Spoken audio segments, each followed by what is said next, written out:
till I get up. Time is barely on our side.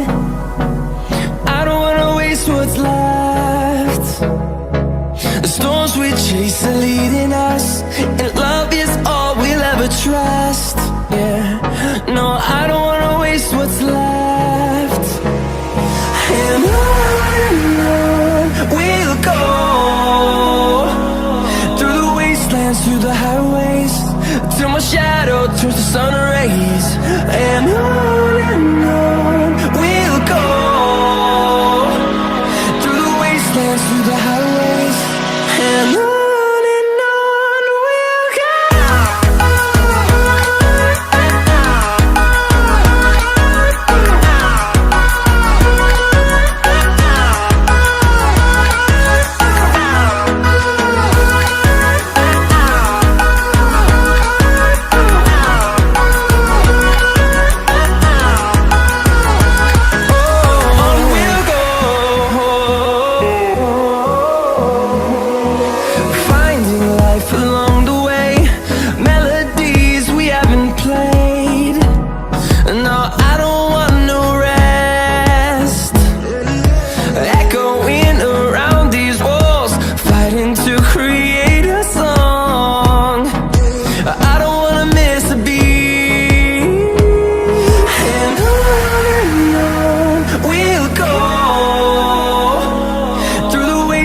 Through the highways, till my shadow turns to sun rays.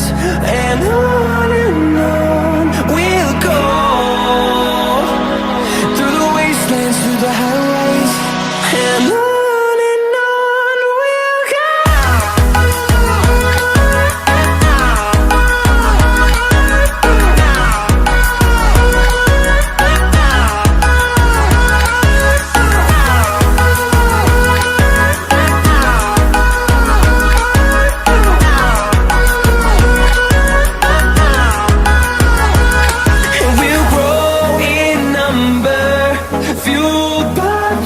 See the horizon, turn us to thousands, and we'll grow in number, fueled by them. To see the horizon, turn us to thousands, and on we'll go,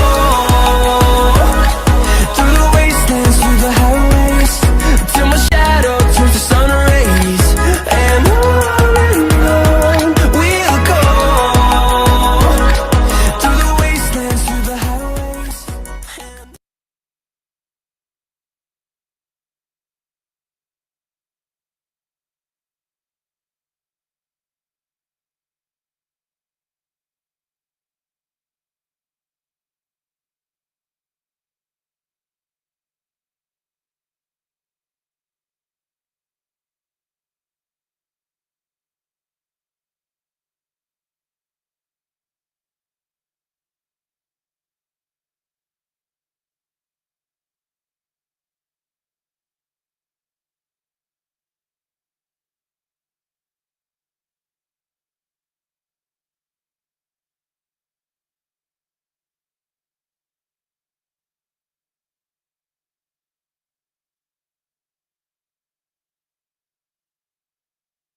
unduh di pelataran sehat.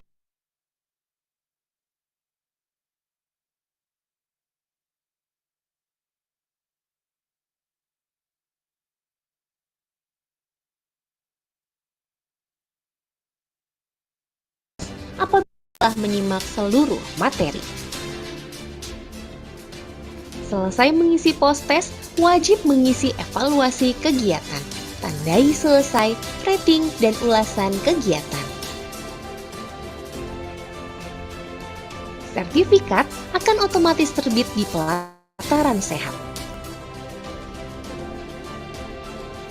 Jika peserta lupa akses dan lupa klik mulai belajar pada tanggal pelaksanaan, bukan menjadi tanggung jawab kami selaku penyelenggara, karena kami tidak bisa memberikan kompensasi perpanjangan waktu, dikarenakan akan melanggar kondite terhadap penilaian institusi kami yang telah terakreditasi oleh BPP SDM Kemenkes. Apabila ada pertanyaan, dapat disampaikan saat sesi diskusi pada Zoom meeting. Selamat mengikuti webinar.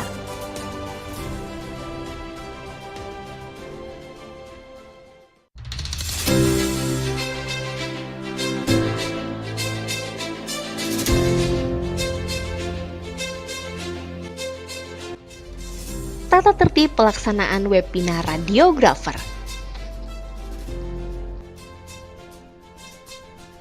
Selama kegiatan berlangsung, selain menyimak di Zoom, peserta juga diwajibkan menyimak materi pembelajaran di LMS Pelataran Sehat sesuai durasi yang ada di rundown kegiatan. Materi narasumber dapat diunduh di Pelataran Sehat. Setelah selesai pembelajaran di Pelataran Sehat, peserta wajib mengikuti post-test dengan nilai batas lulus adalah 70. Kelulusan ini menjadi syarat sertifikat terbit dan peserta dapat mengakses post-test apabila telah menyimak seluruh materi. Selesai mengisi post-test, wajib mengisi evaluasi kegiatan, tandai selesai, rating, dan ulasan kegiatan. Sertifikat akan otomatis terbit di Pelataran Sehat. Jika peserta lupa akses dan lupa klik mulai belajar pada tanggal pelaksanaan, bukan menjadi tanggung jawab kami selaku penyelenggara, karena kami tidak bisa memberikan kompensasi perpanjangan waktu, dikarenakan akan melanggar kondite terhadap penilaian institusi kami yang telah terakreditasi oleh BPP SDM Kemenkes. Apabila ada pertanyaan, dapat disampaikan saat sesi diskusi pada Zoom meeting. Selamat mengikuti webinar.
close till I get up. Time is barely on our side. I don't wanna waste what's left. The storms we chase are leading us, and love is all we'll ever trust. Yeah, no, I don't wanna waste what's left. And on we'll go, through the wastelands, through the highways, till my shadow turns to sun rays. And on we'll go, through the wastelands, through the highways, and on we'll go.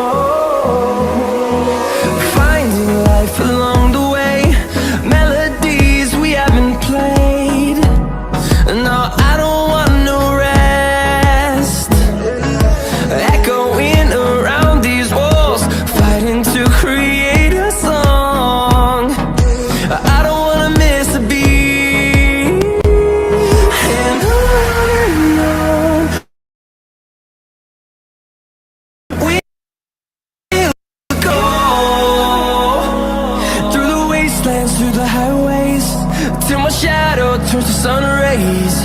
And on we'll go, through the wastelands, through the highways, and on we'll go.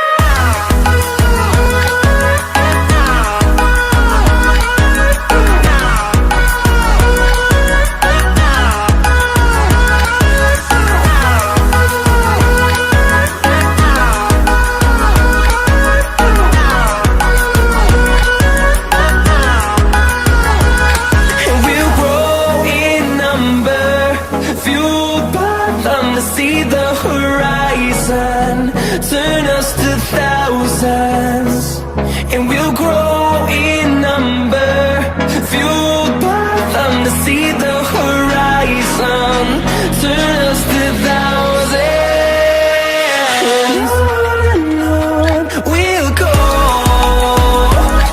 through the wastelands, through the highways, till my shadow turns to sun rays. And on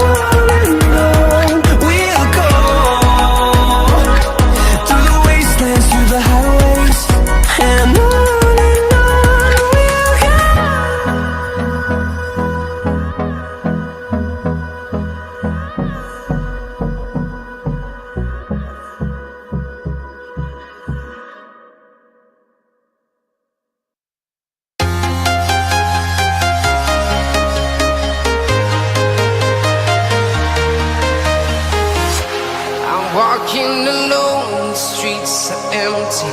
The only thing I can see is my own silhouette. I'm getting stronger, step by step. The clock is ticking, but there's no time for regrets.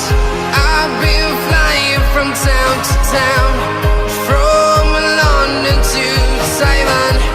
I've been all around the globe, trying to protect your soul. We are heroes tonight. We will fly above the sky. We are heroes tonight. Yeah.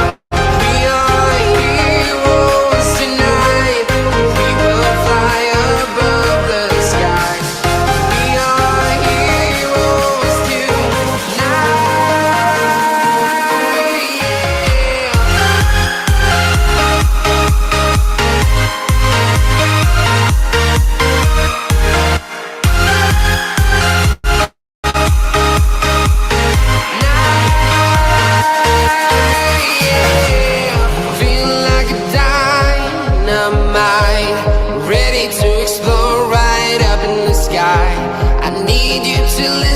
I need you to hear and don't show any fear. I've been flying from town to town, from London to Taiwan. I've been all around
from town to town, from London to Taiwan.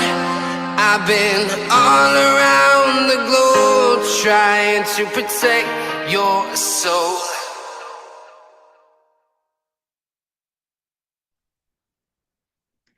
Baik, Assalamualaikum warahmatullahi wabarakatuh.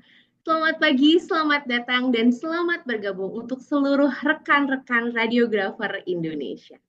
Dan tanpa mengurangi rasa hormat, kami panitia mengingatkan kembali untuk dapat mengaktifkan kamera dengan nama lengkap dan menonaktifkan suara Anda, menyeting nama peserta dengan nama lengkap Anda, dan mengikuti acara yang akan berlangsung beberapa saat lagi dengan tertib dan nyaman ya.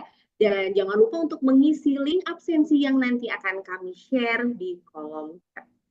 Dan kepada seluruh peserta, apabila nanti memiliki pertanyaan, bisa langsung diketik di kolom chatnya ya. Dan jangan lupa untuk mengerjakan post-test setelah kegiatan berlangsung.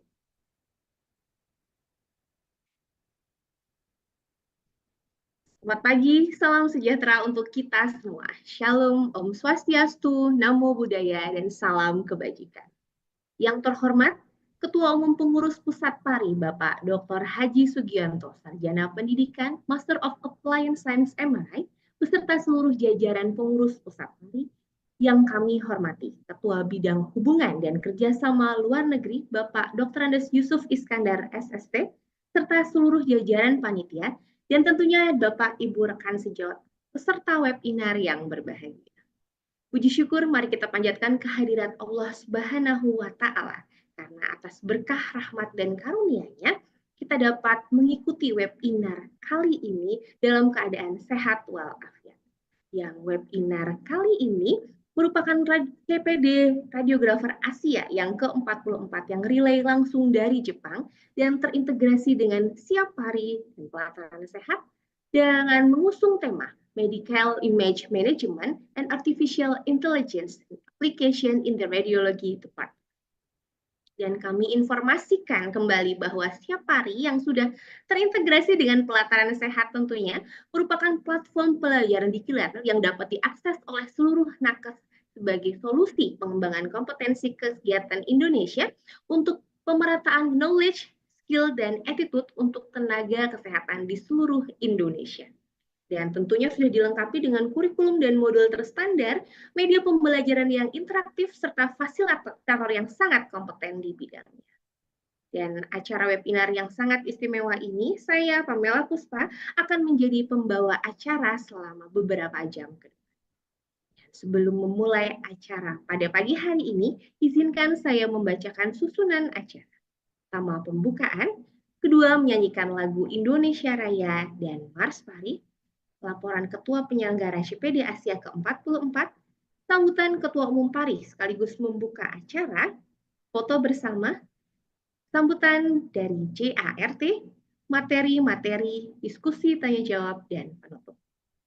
Baik rekan radiografer Asia, mari kita buka acara pada pagi hari ini dengan membaca lafaz. Bismillahirrahmanirrahim. Ya, rekan radiografer sekalian yang saya cintai, selanjutnya marilah kita menyanyikan lagu Indonesia Raya dan Mars Pari. Hadirin dimohon untuk meletakkan tangan kanan di dada kiri.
Hadirin dimohon untuk dapat meletakkan tangan kanan kembali.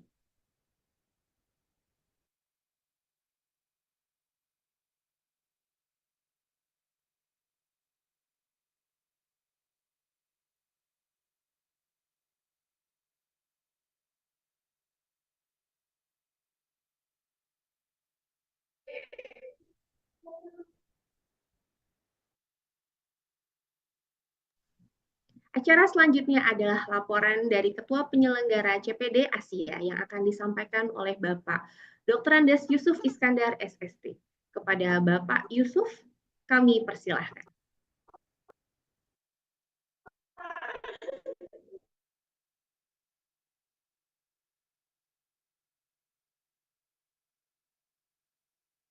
Baik, terima kasih. Assalamualaikum warahmatullahi wabarakatuh. Selamat pagi semuanya, salam sejahtera.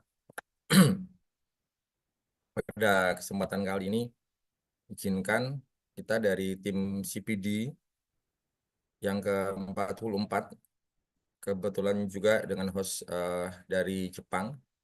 Pada kesempatan kali ini, Alhamdulillah, yang terhormat, saya sampaikan kepada Bapak Ketum, Bapak Dr. Haji Sugianto, SPD MAPP MRI. Terima kasih pula kami sampaikan hormat ke Putu Wadi Suwanta, MR, dan yang saya hormati juga seluruh staf dari teman-teman di tim CPD Asia, dan yang saya cintai seluruh radiografer se-Indonesia, dan khususnya para peserta yang telah join pada kesempatan kali ini. Baiklah, rekan-rekan sejawat yang saya hormati, pada kesempatan kali ini, alhamdulillah kita bisa melaksanakan webinar secara online, sama seperti halnya waktu-waktu sebelumnya, bahwa CPD Asia ke-44 kali ini dengan host kebetulan dari Jepang, dan nanti akan dilanjutkan juga dengan materi lokal yang akan disampaikan oleh Pak Gatot. Semoga nanti pada kesempatan kali ini bisa memberikan hal yang baru dan nuansa yang baru. Karena pada kali ini, insya Allah, sesuai dengan data, kita akan ada jadi oleh 77 ya peserta yang terdaftar dengan di pelataran Asia dan juga di Siapari dengan topik Medical Image Management and AI Application in the Radiology Department in Japan. Jadi semoga pada kesempatan kali ini kita bisa melakukan webinar dengan tentunya dengan ilmu yang terbaru khususnya di bidang AI. Dan insya Allah nanti secara awal hingga akhir akan dipandu oleh MC yang sudah cukup kita pahami bersama ya. Terima kasih Mbak Puspa dan terima kasih juga Mas Suryo dan tim juga Mas Ansor, Mas Ruta dan semuanya yang sudah mendukung acara ini dengan baik. Demikian dari saya, mohon maaf apabila ada hal yang berkenan. Semoga acara ini lancar dan sesuai dengan harapan kita. Billahi taufiq wal hidayah. Assalamualaikum warahmatullahi wabarakatuh. Waalaikumsalam warahmatullahi wabarakatuh. Terima kasih Pak Yusuf yang sangat mempesona untuk sambutannya. Dan acara selanjutnya adalah sambutan dari Ketua Umum PARI, Bapak Dr. Haji Sugianto, Sarjana Pendidikan Master of Applied Science MRI, sekaligus membuka kegiatan CPD Asia ke-44 kali ini. Kepada Bapak Dr. Haji Sugianto untuk dapat menyampaikan sambutannya. Baik, terima kasih Pusat. Ya. Assalamualaikum warahmatullahi wabarakatuh. Waalaikumsalam. Jadi yang kami hormati Pak Seko, Pak Yusuf, teman-teman pengurus pusat, Bapak Ibu sekalian yang hadir ya pada kesempatan pagi hari ini. Alhamdulillah, syukurillah Bapak Ibu, kita bisa bersama-sama ya mengikuti kegiatan CPD Asia yang ke-44. Jadi kalau dilaksanakan sebulan sekali, berarti sudah 44 bulan. Sudah cukup lama ya Bapak Ibu sekalian ya. Dan alhamdulillah barangkali mudah-mudahan CPD ASIA nanti bisa memberikan manfaat ya Bapak Ibu. Kita belajar dari negara lain ya, saat ini barangkali hostnya Jepang, kita mungkin nanti bisa belajar AI ya dari rekan-rekan kita ya di Jepang lah gitu. Nanti mungkin juga ada narasumber Pak Gatot ya yang juga penggunaan AI untuk pemeriksaan TB. Mudah-mudahan kita semua bisa ikuti dari awal sampai akhir, Bapak Ibu sekalian, dan kita dalam keadaan sehat walafiat.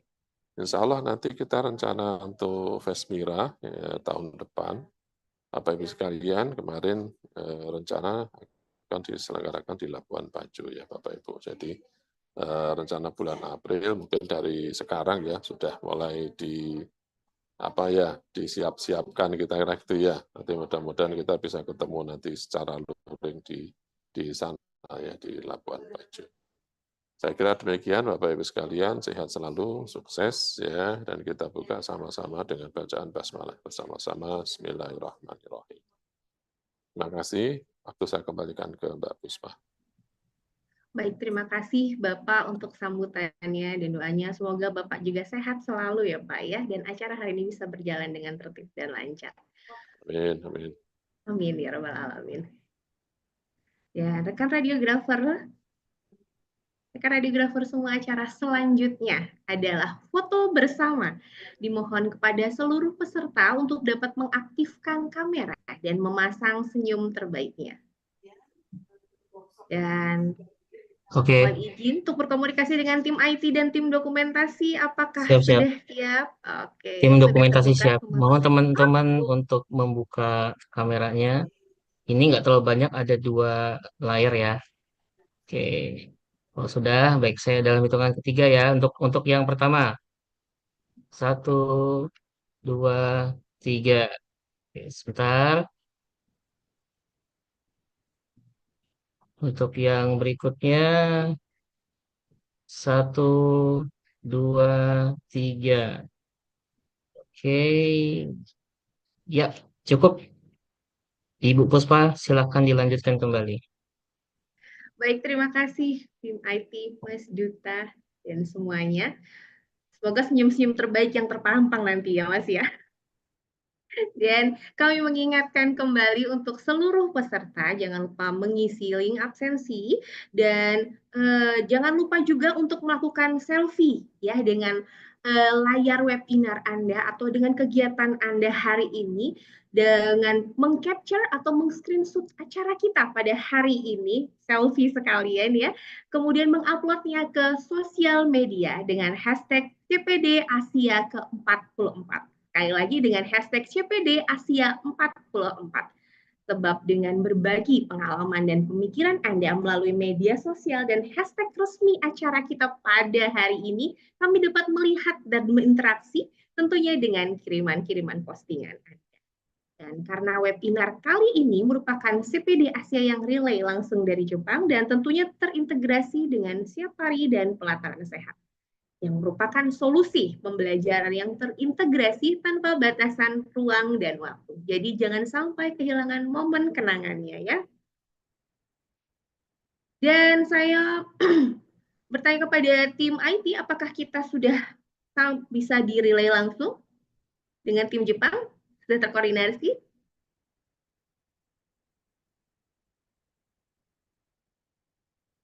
Ya, sepertinya sudah disiap-siapkan. Dan baiklah, selanjutnya mari kita bersama bersiap-siap dan menyaksikan CPD Asia yang ke-44 dari Jepang. Selamat menyaksikan.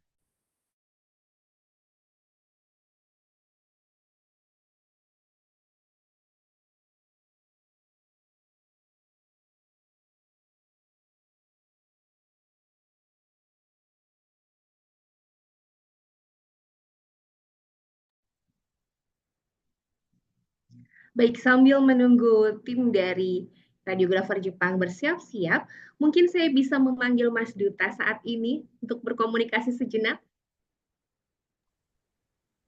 Halo Mas Duta, apakah kita sudah tersambung? Halo Ibu. Halo, ah dipanggil Ibu nih, Bapak Duta berarti Oh, ya. kakak ya. Iya, baik. Mas Duta, saya mau tanya nih, menurut Mas Duta, bagaimana sih acara pada hari ini? Kenapa ya semua harus antusias mengikuti acara pada pagi hari ini? Kalau saran dari Mas Duta gimana? Ya, terima kasih. Assalamualaikum warahmatullahi wabarakatuh. Bapak Ibu semua, teman-teman radiografer Indonesia yang sejahtera bersama sejahtera mendunia ya. Saya mau izin off cam dulu karena sedang di luar, tapi mudah-mudahan tidak mengurangi kualitas kita.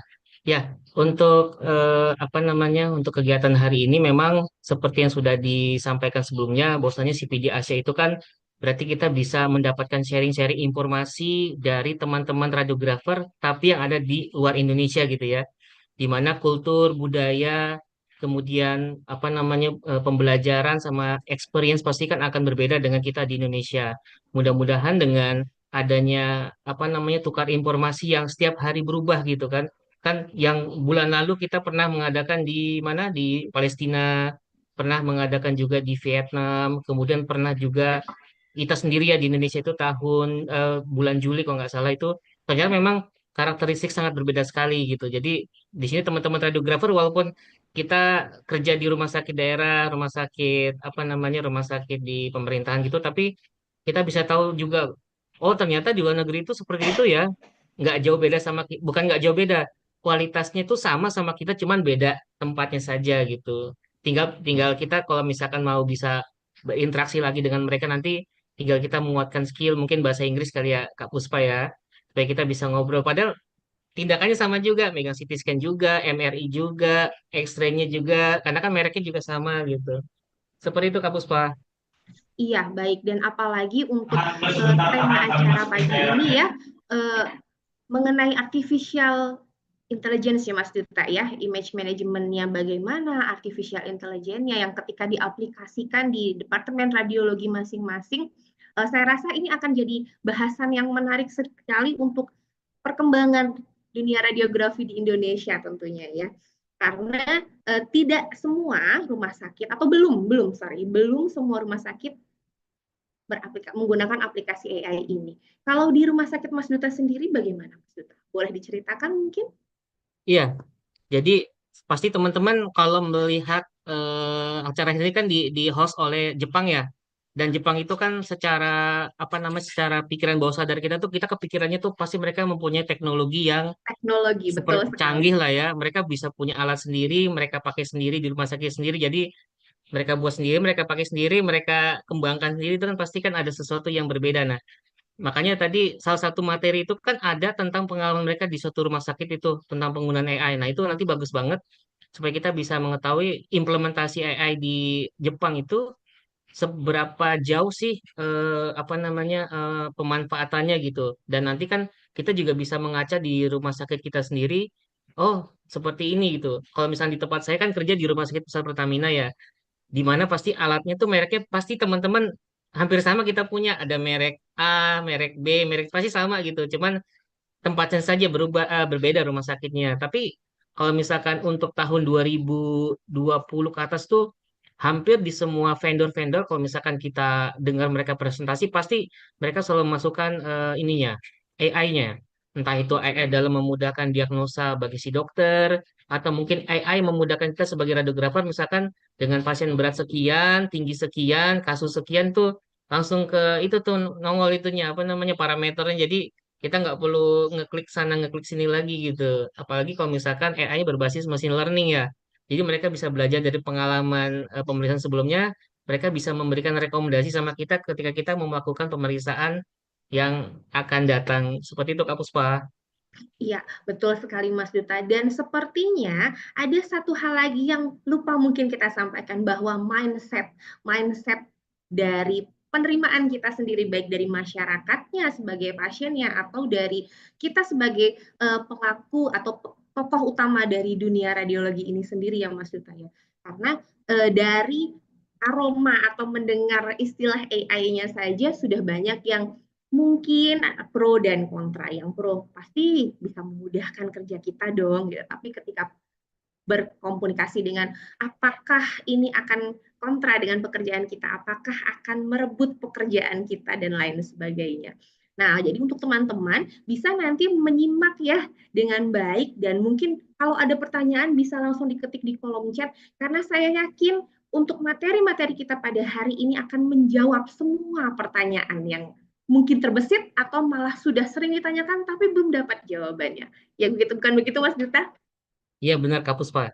Ini sambil informasi, tim dari CPD Asia Jepang lagi siap-siap ya teman-teman. Jadi kita lanjutkan ngobrol-ngobrol mini-mini dulu, kecil-kecil dulu. Nanti kalau ini akan di-share oleh Mas Hansor. Iya, jadi seperti tadi disampaikan oleh Kak Puspa itu memang benar. AI itu ada yang bilang nanti akan menggantikan tugas manusia, akan mengurangi apa namanya penggunaan tenaga kerja. Tapi seperti yang kita ketahui bersama kan setelah ada istilah AI itu berkembang pesat, entah itu di kesehatan, entah itu di mana di daerah pendidikan atau sektor teknologi itu, mau nggak mau kan akhirnya pemerintah turun tangan ya. Pemerintah turun tangan gimana caranya AI itu yang tadinya muncul informasi akan menyusahkan apa namanya kesempatan kita bekerja, nanti akan dibuat regulasi atau peraturan yang mudah-mudahan itu bukan sebagai pesaing tapi asistensi yang akan membuat kita kerja lebih efisien gitu kan. Misalkan contoh pasien yang tadinya butuh berapa lama, tapi kan ada AI lebih cepat, pasiennya cepat pulang, pasien yang nunggu juga nggak terlalu lama nunggu gitu. Itu kan salah satu implementasi AI di radiologi ya kalau yang saya perhatikan gitu.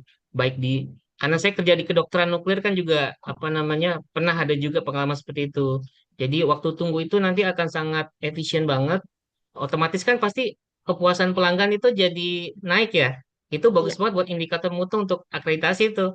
Itu bisa kita masukkan ke manajemen ketika nanti disuruh milih, kamu mau pakai alat yang ada AI-nya atau nggak ada AI-nya. Wah, kalau kita bisa ngasih kesempatan gitu tuh, ya insya Allah pasti manajemen akan mau dengar ya. Kayak gitu Kak Puspa. Iya, betul sekali, Mas. Dan jangan lupa, makin efektif dan efisien pekerjaan kita yang terbantu dengan AI, sepertinya akan lebih banyak pasien yang lebih tertangani ya, lebih banyak pasien yang lebih bisa tertangani. Dan artinya, kalau dalam satu waktu kita bisa, biasanya nih menangani 10 pasien, tapi dengan dibantu AI bisa 2 sampai 3 kali lipatnya. Artinya, rumah sakit itu peluang emas untuk rumah sakit ya atau tempat kerja kita ya karena kan makin banyak yang tertangani dari segi bisnis lebih banyak cuannya juga mungkin Mas Gita ya. Iya benar Kak, sangat-sangat benar itu. Ya AI sangat itu nggak bisa membantu. kita hindari pasti dia. Iya betul sekali karena ya untuk membantu masyarakat luas kita tidak bisa menggunakan tangan kita sendiri tapi kalau ada uh, sebuah kecerdasan buatan yang membantu kita untuk menolong lebih banyak pasien tentunya lebih banyak juga manfaat yang bisa tersalurkan. Oke, dan sambil menunggu tim Jepang bersiap-siap, mungkin saya boleh nih Mas kasih bocoran untuk 3 materi yang akan disampaikan dari Jepang, dari radiografer Jepang kita ya. Dan pertama nanti ada Mr. Hitomi Mine yang akan menyampaikan mengenai a tip for improving image quality from my experience at the Japan Heart Children Medical Center. Jadi mungkin beliau nanti akan menyampaikan improvement menggunakan image-nya dan kemudian dari Masashi Kato akan menyampaikan materi mengenai background and future prospect of medical AI in Japan. Jadi mau dikupas nih sama beliau background-nya apa dan prospek masa depannya dari AI medical ini sendiri ketika diterapkan di dunia kita dan menolong ke pasien tuh nanti apa aja manfaatnya. Dan dari Yusuke Akita nanti akan menyampaikan mengenai current status of medical AI software in Japanese medical facility report on the web survey. Dan berkualitas sekali tentunya ya Mas Duta ya pembicara-pembicara kita pada hari ini. Sangat-sangat sangat Kak, sangat berkualitas. Karena kalau teman-teman yang pernah ngikuti rutin CPD Asia ya setiap bulannya itu mulai dari bulan Juli ke bawah itu pasti materinya tuh entah itu memang sengaja atau tidak sengaja itu pasti ada judul materi itu ada AI-nya.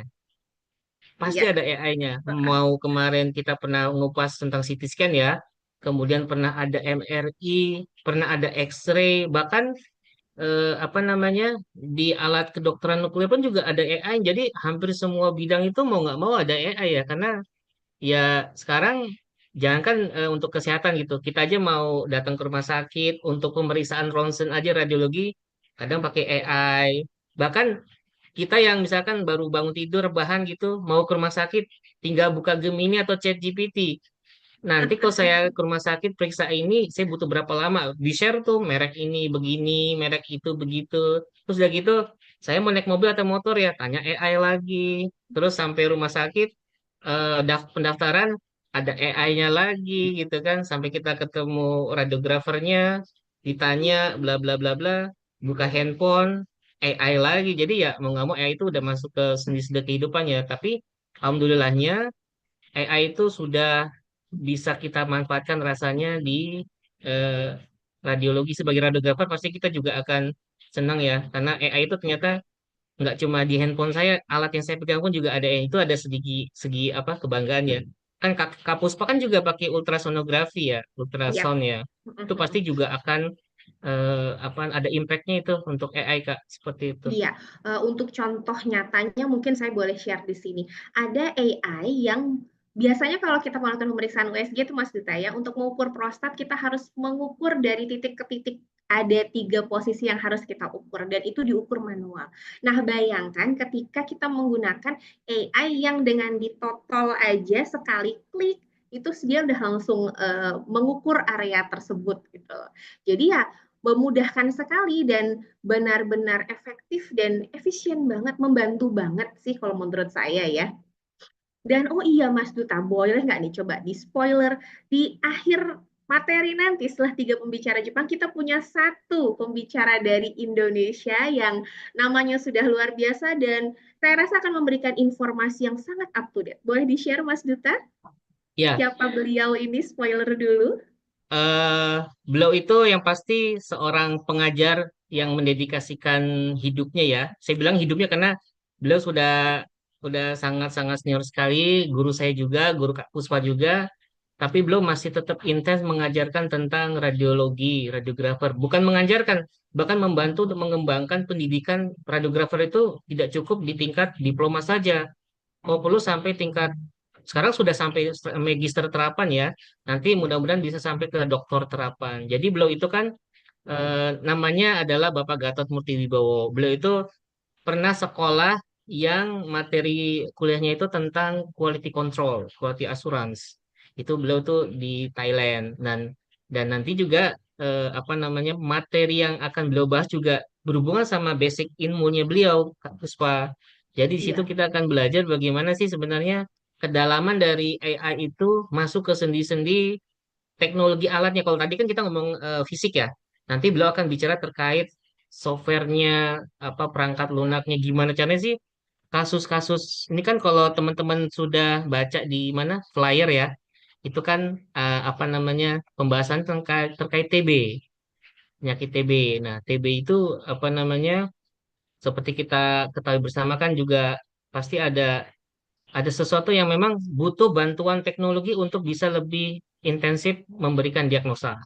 Seperti itu Kak Puspa. Jadi nanti insya Allah pas di akhir-akhir nanti kita akan mendapatkan materi yang mudah-mudahan bisa bermanfaat buat teman-teman semua. Insya Allah. Gitu Kak Puspa. Amin. Iya, betul. Dan Mas Duta sepertinya waktu sudah menunjukkan pukul 9 ya. 9. Bagaimana? Apakah tim Jepang Ya. sudah siap?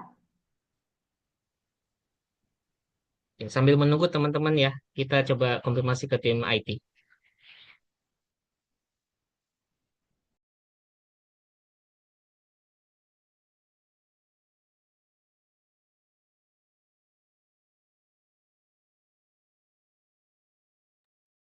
Jepang itu terkenal dengan kedisiplinan waktu.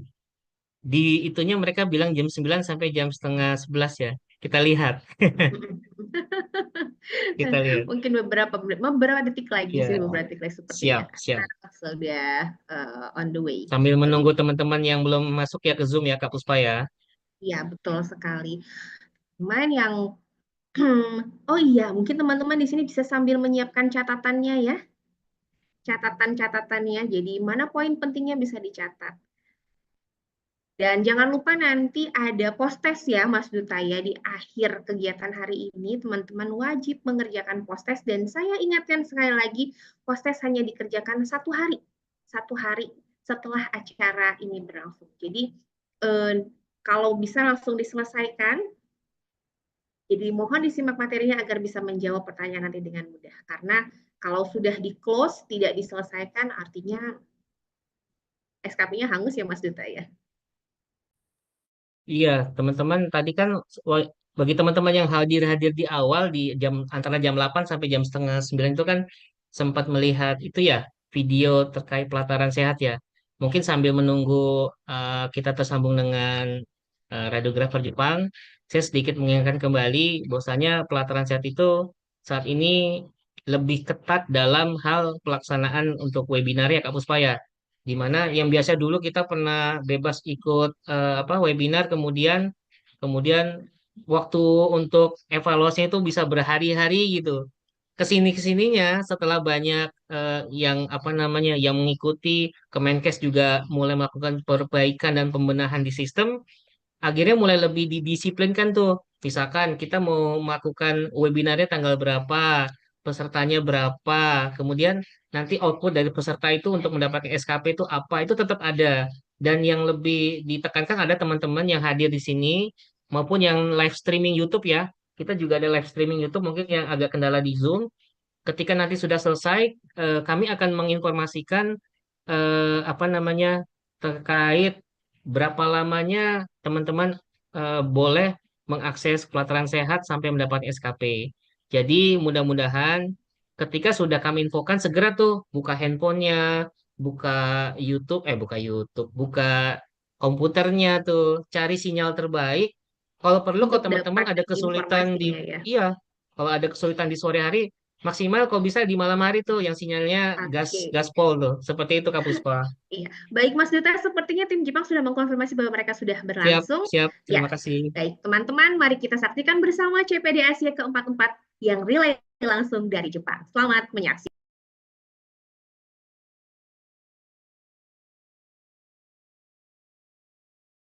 Recent advancement was the successful first Japan Congress Radiological Technology in Medicine held in Okinawa last October. This inaugural Congress brought together approximately 2,700 participants from Japan and overseas to share the latest technology and knowledge in radiological technology.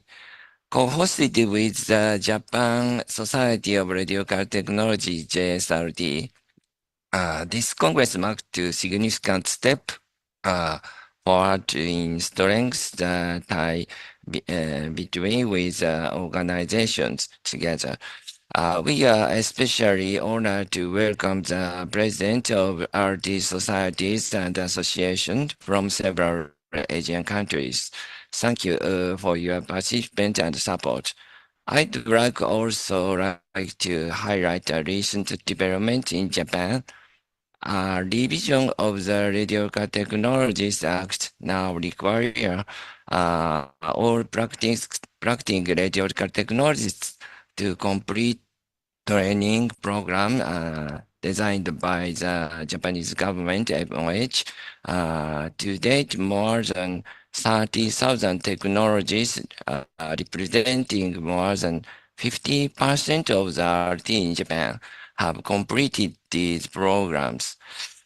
This initiative reflects our commitment ensuring the highest standard of practice.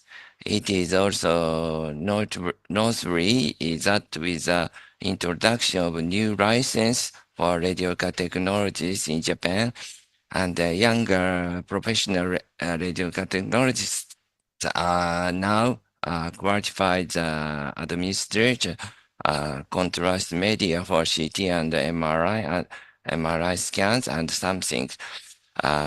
Today's program was planned by JMIM, which is collaborating with JRT. In this webinar, we will explore recent advance in image quality improvement and artificial intelligence AI in radiological technology with presentation from 3 experts RT. I hope you enjoy these presentations and find them informative. Thank you. Thank you, dear President Katsuhiko Ueda, for that great news and updates from JRT, and of course, for your very warm welcome to all our audiences. So ladies and gentlemen, this CPD Asia is highly supported and graced by member societies, presidents, all the officers, and their representatives. Let us greet and welcome President Fernando Koch of Macau Radiological Technologists Association. And I think we have here Madam Cora Nang, the chair of MRTA. Hello, nice to meet you. Good morning, everybody. Good morning. We also have greetings from President of Perhimpunan Radiografer Indonesia, Indonesian Society of Radiographers, Dr. Subianto. Hello, everybody. Good morning. Good morning. And we have also President of Vietnam Association of Radiological Technologists, President Thaivan Law. Hello, everyone. Thank you, everyone. Thank you, Professor President Ueda. Thank you. Thank you, VG. Thank you, President Locke. We also have from Hong Kong Radiographers Association, HKRA, President Mr. Nang Tak Meng. Hello, everyone. Hi, everyone. Good morning. Hello. Yeah. Good morning, everyone. Okay, nice to meet you again. Okay. Nice to meet you again. We also have President Chuan Yun Tu of Taiwan Association of Medical Radiation Technologists, TMRT.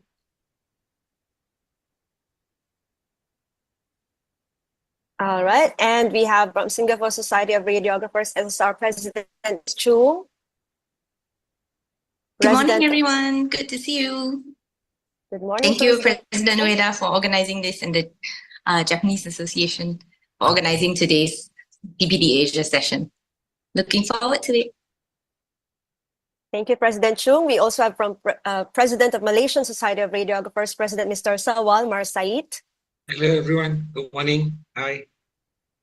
Hi, President Marsait.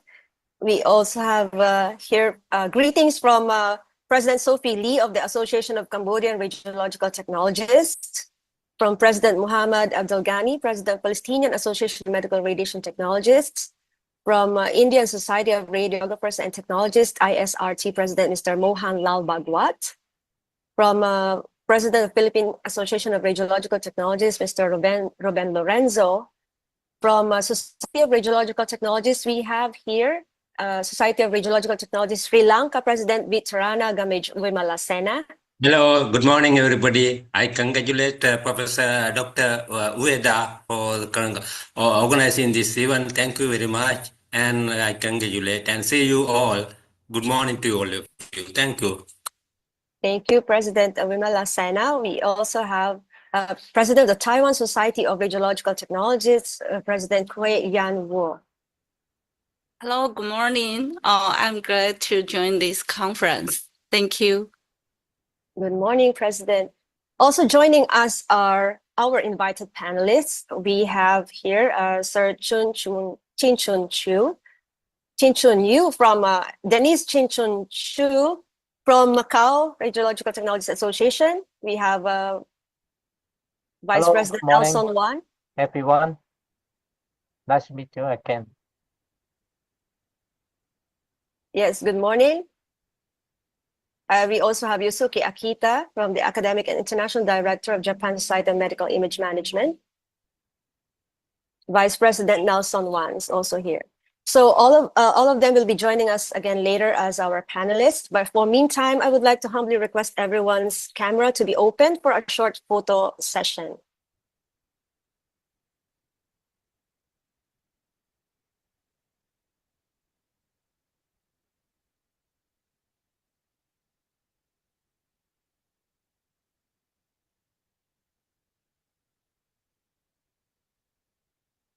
All right. Thank you very much, dear presidents and officers and our panelists. They will be joining us again later, so we will have them back.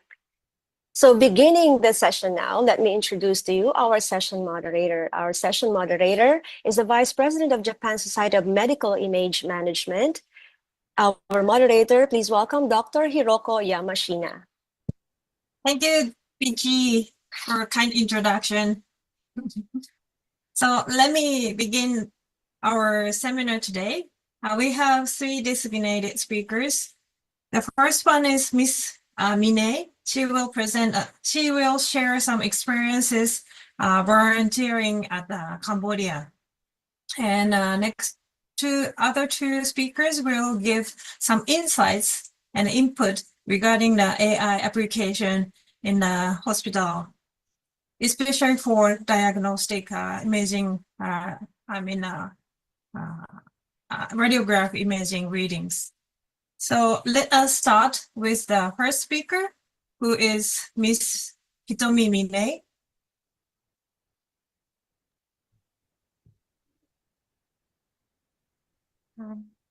Good morning. Good morning. Can you hear me? Yes. Okay.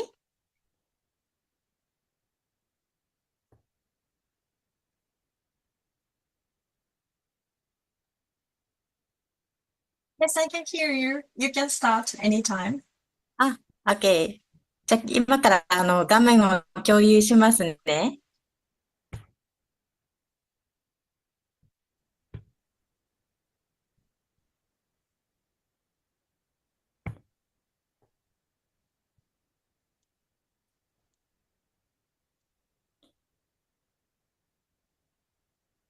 見えてますか？ Can you see my PowerPoint? Okay. Yes, we can see. Thank you. Okay. Okay, I'll start. Good morning, everyone. It's a pleasure to join this meeting. It's first time for me.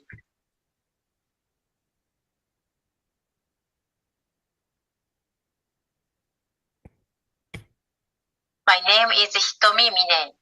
I'm working Okinawa Prefecture Miyako Hospital. Thank you for your time today. I'll begin the presentation.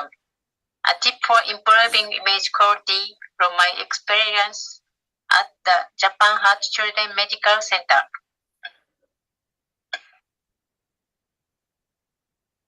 First of all, let me tell you about me. I graduated from Kanazawa University in March 2001. After that, I have worked at Okinawa Prefecture hospitals. Okinawa is south of Japan, made of multiple islands. All hospitals in main island, 2 hospitals in isolated island. I experienced this examination.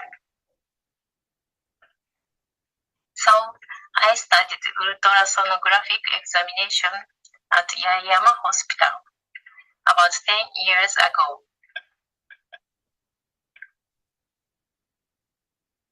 Now I live in Miyako Island.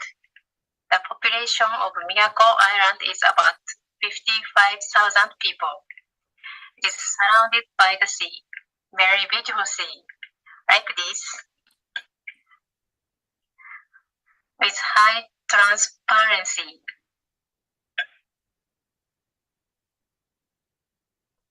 And let me introduce Japan Heart Children Medical Center. It takes about 1 hour's drive from Phnom Penh, the capital of Cambodia. Number of staff is 18. They are Cambodian staff and Japanese staff. Number of beds are less than 100.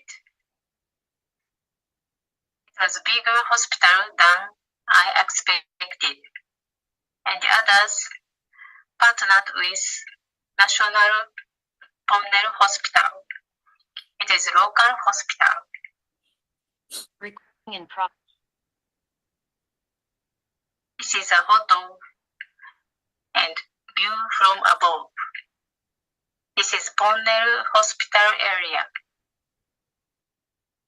Bonnell Hospital. And patient come out patient department after Bonnell Hospital reception. Yellow and green area. This kind of area was created during the COVID-19 outbreak. And this area is inpatient floor. Inpatient floor. This area.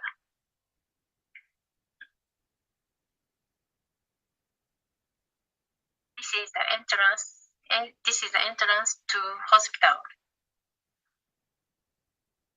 And this is the outpatient department and operation room. Like this, a man come to save food around hospital. Buy fresh vegetable and fruits.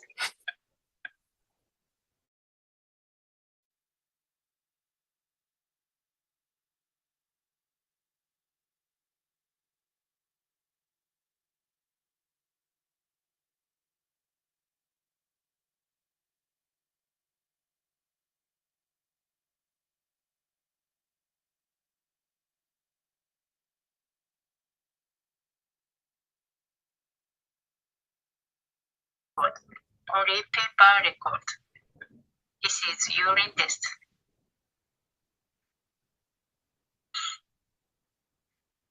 This is outpatient department inside, like this.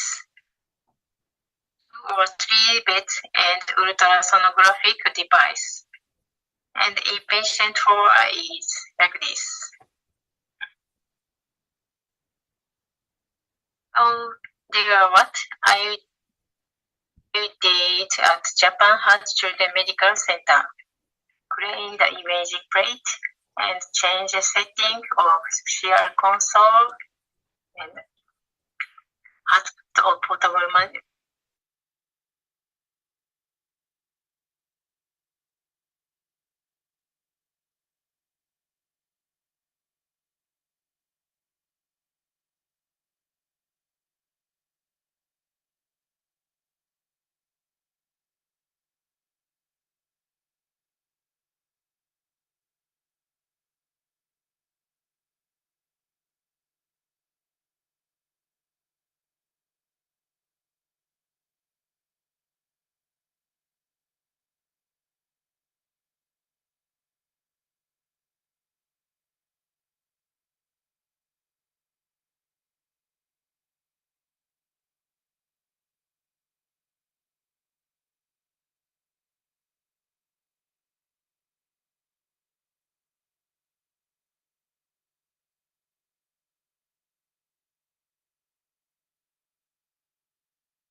Sorry.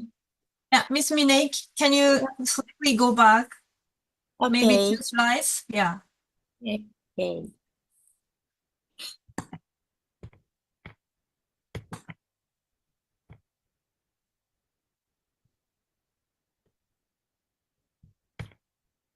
This slide is okay. Can you hear my voice? Yeah, maybe you can start from the page 6, please. 6. 6 ペ Okay. ージ目ぐらいから音が聞こえてませんでした。OK です。じゃあ、今から始めます。This is the entrance, and this is the entrance to hospital. And this is the outpatient department and operation room. Like this, a man come to sell food around hospital. We could buy fresh vegetable and fruits.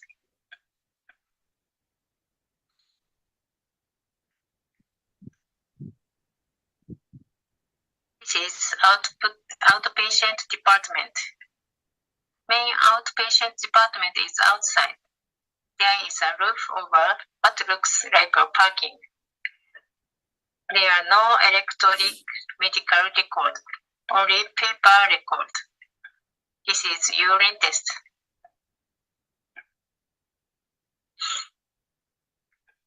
This is outpatient department inside, like this. 2 or 3 beds and ultra.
With moving grid.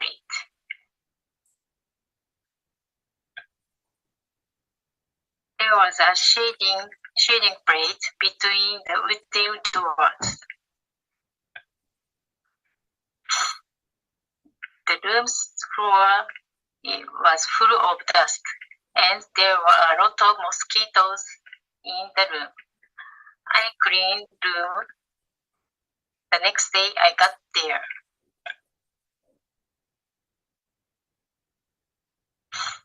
This is X-ray machines, panel and switch, and serial console. The patient comes through with a medical record.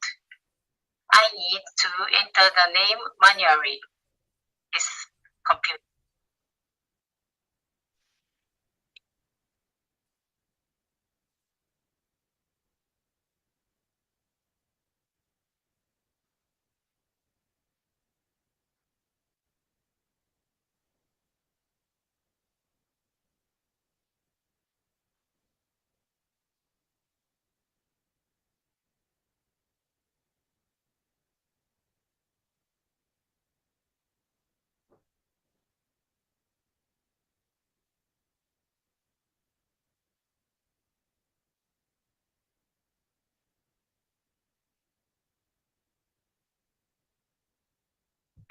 As an aside, I was surprised that so many patients didn't know their date of birth, so their date of birth is not correct.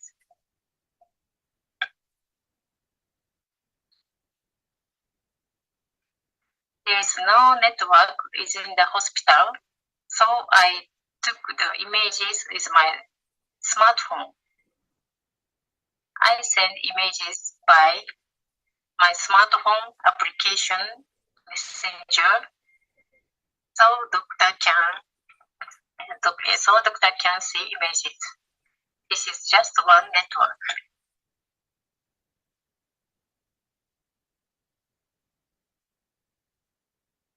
One of imaging plate, there is an artifact like this line.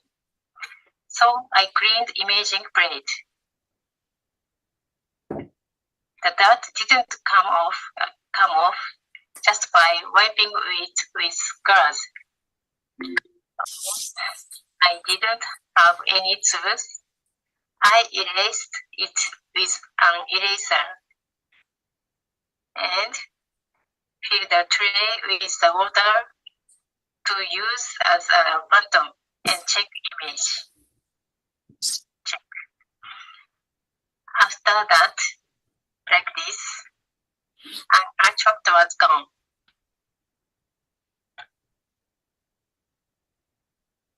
Wanted to change settings of X-ray tube panel, but I couldn't find out the password. So I contacted the vendor, but I was unable to get the password. Serial console, I could change the settings, output APPA for each part. And portable X-ray machines, output value was so low. Change to appropriate value.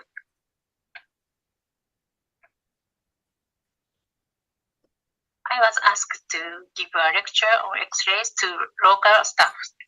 I made this PowerPoint and gave a lecture. I showed the difference between single shot and fluoroscopy. I explained characteristics of X-rays. Single shot exposure time is very short, but fluoroscopy and massing of IVR can expose X-ray continuous. It will be necessary to manage the exposure. And I explained 3 principles on protect from exposure. There are important things: as short as the time as possible, put a shield, keep distance.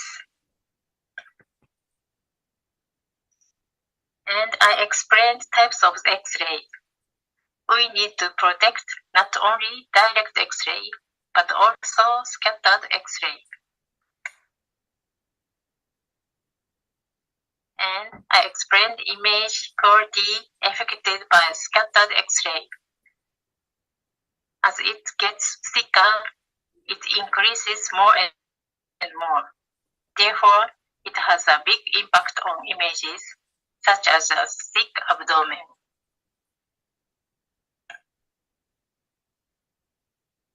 To reduce this effect, I showed them moving grid inside the bed and stand. It's called Bookie. Is it still called this? I recommended to use these stand and bed when we take a trunk of body. In this case, adjustments are necessary. Change the contrast of image. We could see lower thoracic vertebra and upper lumbar vertebra. We can do it to use digital system. And this is a lecture of positioning of X-ray exams. The upper part of the lung was often missing. I thought checkpoint and the point of lateral view of knee and elbow. We can get the correct view by using tools assist it. It is unnecessary polystyrene box.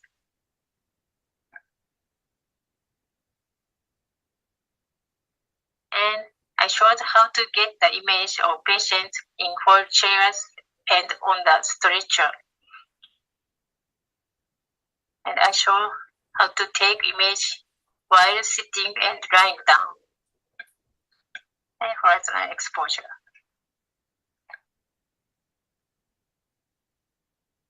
And this is number of patients for a month. A number of patients was small. The average is 6 patients per day. Lastly, there was X-ray images of a pregnant woman, Malchus and Guzman image. There is no measure of read. I used the scissors and I could calculate the ratio. Next, I'll show you about ultrasonographic device. There are 3 machines and mobile tablet. First of all, I show it. There is a rare case in Japan. Spread abscess around the ankle. It was incised using an ultrasound device.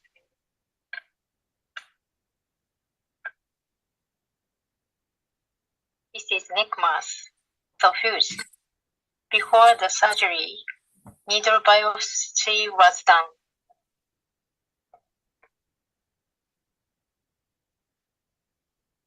Their breast mass, these are huge. Image of left side is suspicious malignant tumor. Image in the middle and right side are absent. There were no electronic reporting system in hospital. I wrote a schema on the back of unnecessary paper and put it out to doctor.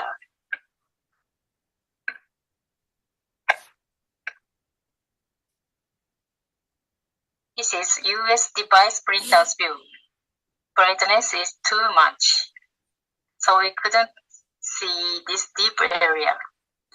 I changed the brightness, contrast, sharpness, and others.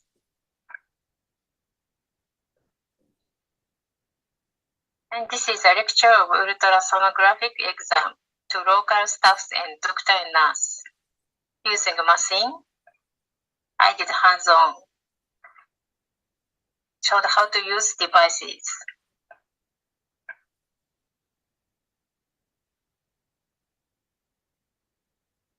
First of all, I showed them and need to be careful. These probes are expensive. Handle carefully. I showed them too.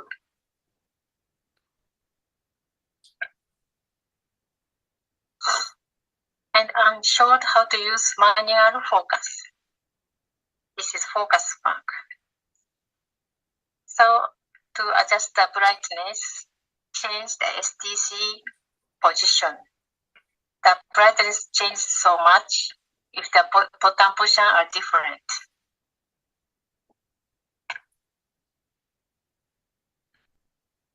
And I explained power Doppler and color Doppler and to show the wave and values. We can determine artery or vein. I showed screening exam of abdomen, especially local staffs are not good at views. For example, common bile duct, spleen, left kidney. I think they were difficult for getting a view, a trunk of left side.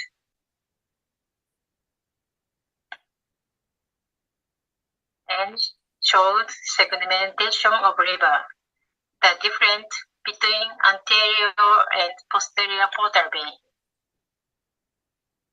and explained how to get these images.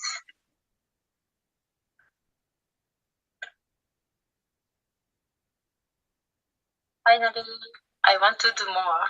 I want to connect to vendor and set X-ray exposure to do lecture on X-ray exam positioning and hands-on US device. Increase or decrease advised on equipment as a radiological technologist. Only 2 months, it was too short period. If I have another chance, I want to stay there for a longer period.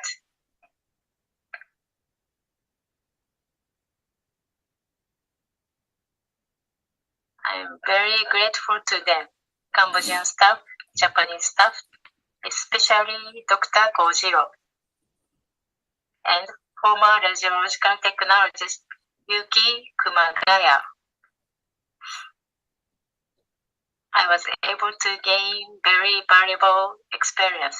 I appreciate it.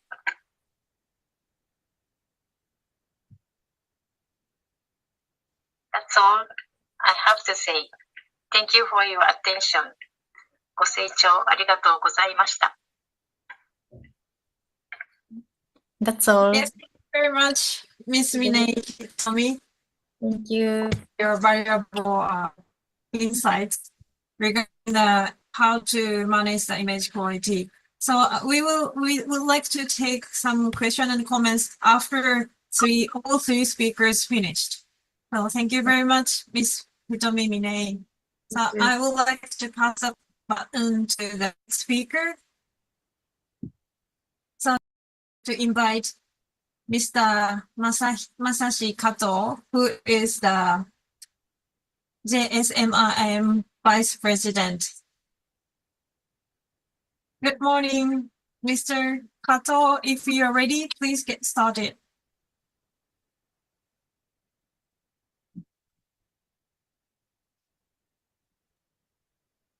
Good morning. Hi, good morning. I can hear you. Okay. So anytime you can start.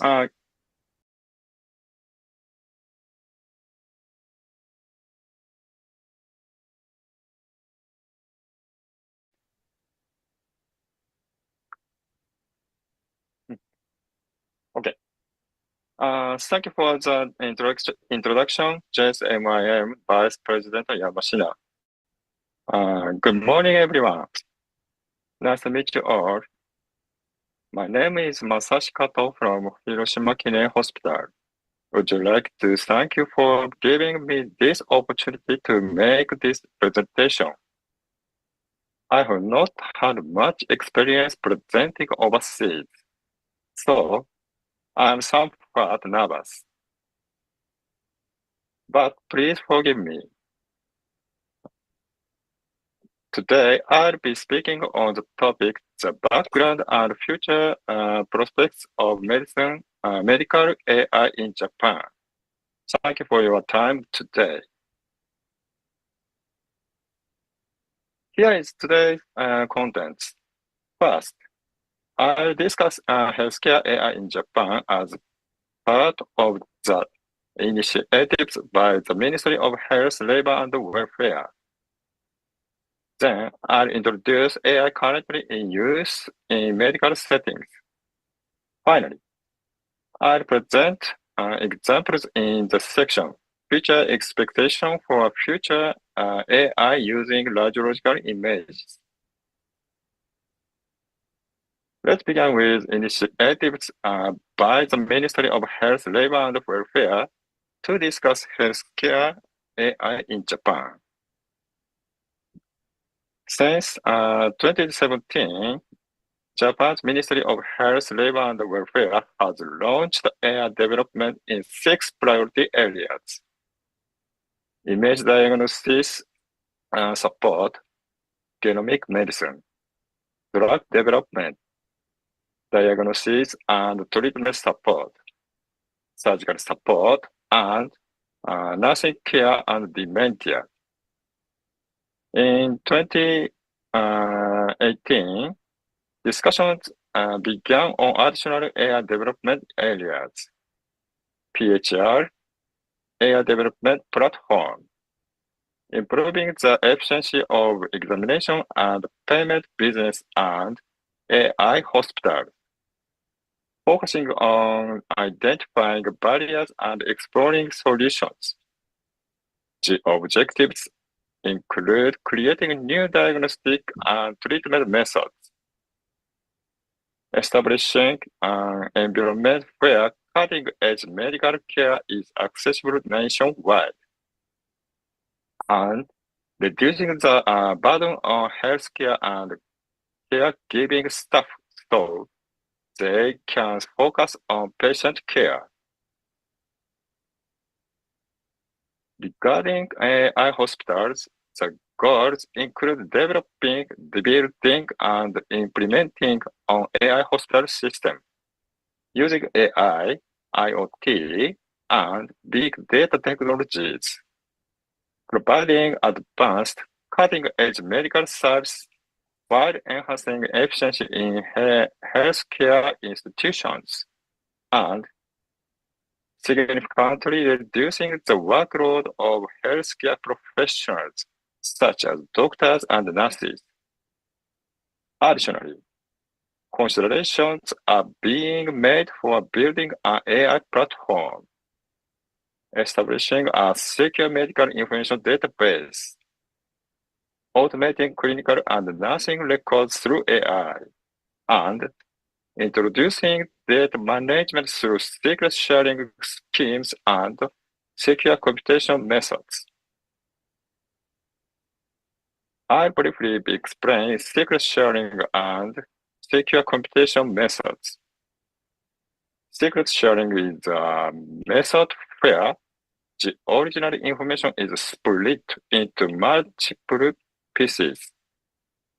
The divided information is sent or stored separately according to its purpose, and when all or a specific number of these pieces are gathered, the original information can be reconstructed. One notable feature is that it does not require an encryption key, which was previously used in encryption.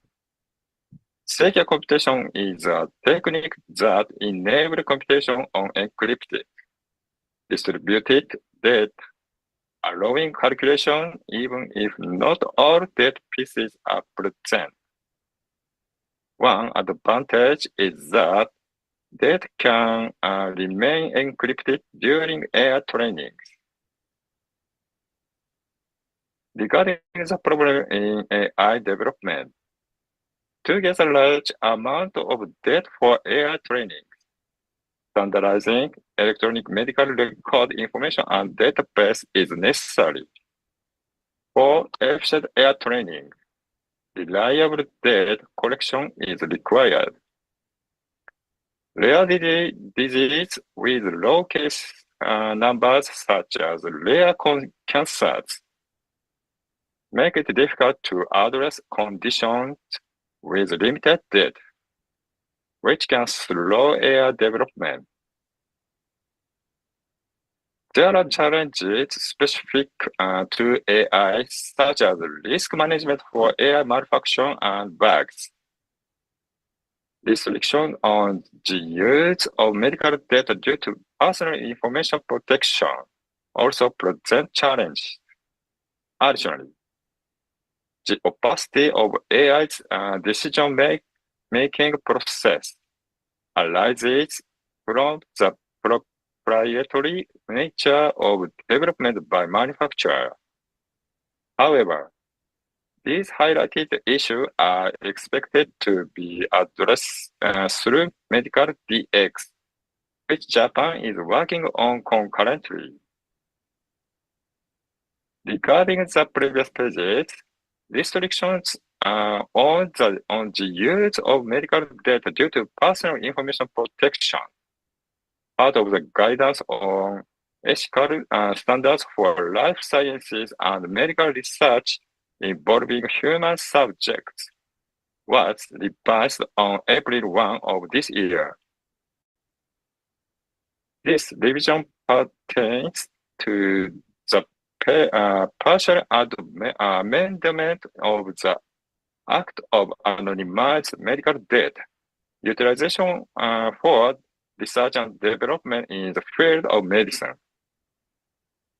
Under this amendment, pseudonymized medical information has been newly established, and it is now specified in the guidance that research using pseudonymized medical information based on the Next Generation Medical Infrastructures Act is exempt from the ethical standards for the life sciences and medical research. As a result, pseudonymized medical information and the Next Generation Medical Infrastructure Act can now be used for purposes like AI development. For more details, please refer to the website linked by the QR code. Here, I'll introduce AI that has become widespread in clinical settings. In terms of equipment, deep learning image reconstruction using training data allows for capturing image with lower radiation doses and reduced noise. Additionally, AI cameras integrated into the equipment enable simplified positioning and alignment functions. However, the number of AI utilization cases remain limited at this time.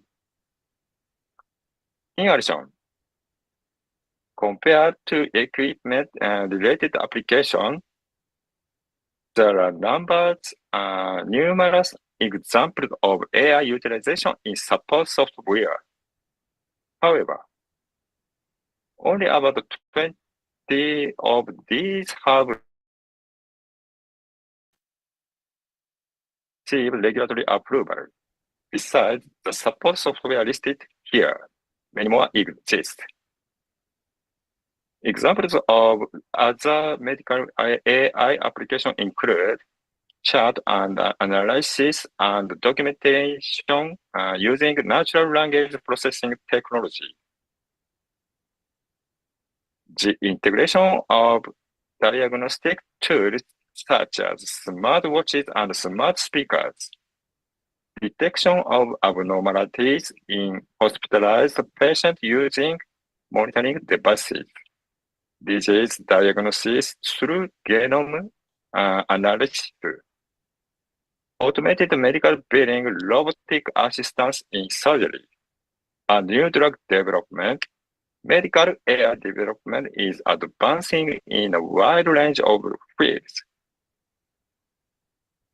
Here, I'd like to introduce radiomics as an area where AI is expected to play a significant role in the future, especially in relation to the use of radiological images. To begin with an overview of radiomics, it is a method for extracting and analyzing the image features of lesions depicted on medical images. These features are quantified and extracted, ranging from visually comprehensive features to high-dimensional features that cannot be observed by the human eye. The features include morphological characteristics, those based on pixel value distributions, and features based on the spatial distribution of pixel values. There are over 100 types of features, and applying filter processing can multiply the number of extracted features even further. Here is an explanation of the actual analysis process. First, as medical image database construction, a database of medical images for the region being studied is created. Next, in the region area extraction step, the region area is defined and automatic ROI extraction by AI is also possible. Following this, image feature extraction is performed, where image features from the ROI are extracted as numerical data. Finally, in the image feature analysis and model construction step, clinically meaningful features are identified from the extracted numerical data, a task in which AI is also utilized. If specific features related to cancer type or progresses are discovered, it is expected to greatly contribute to further imaging diagnostics. However, the current situation in Japan is In March 2023, Nikkei Research conducted a survey on the status of medical information system implementation in medical situations, targeting registered users of Nikkei Medical Online, operated by Nikkei BB. The survey asked 2,031 respondents who are directly involved in purchasing at various medical institutions about the status of AI medical device implementation.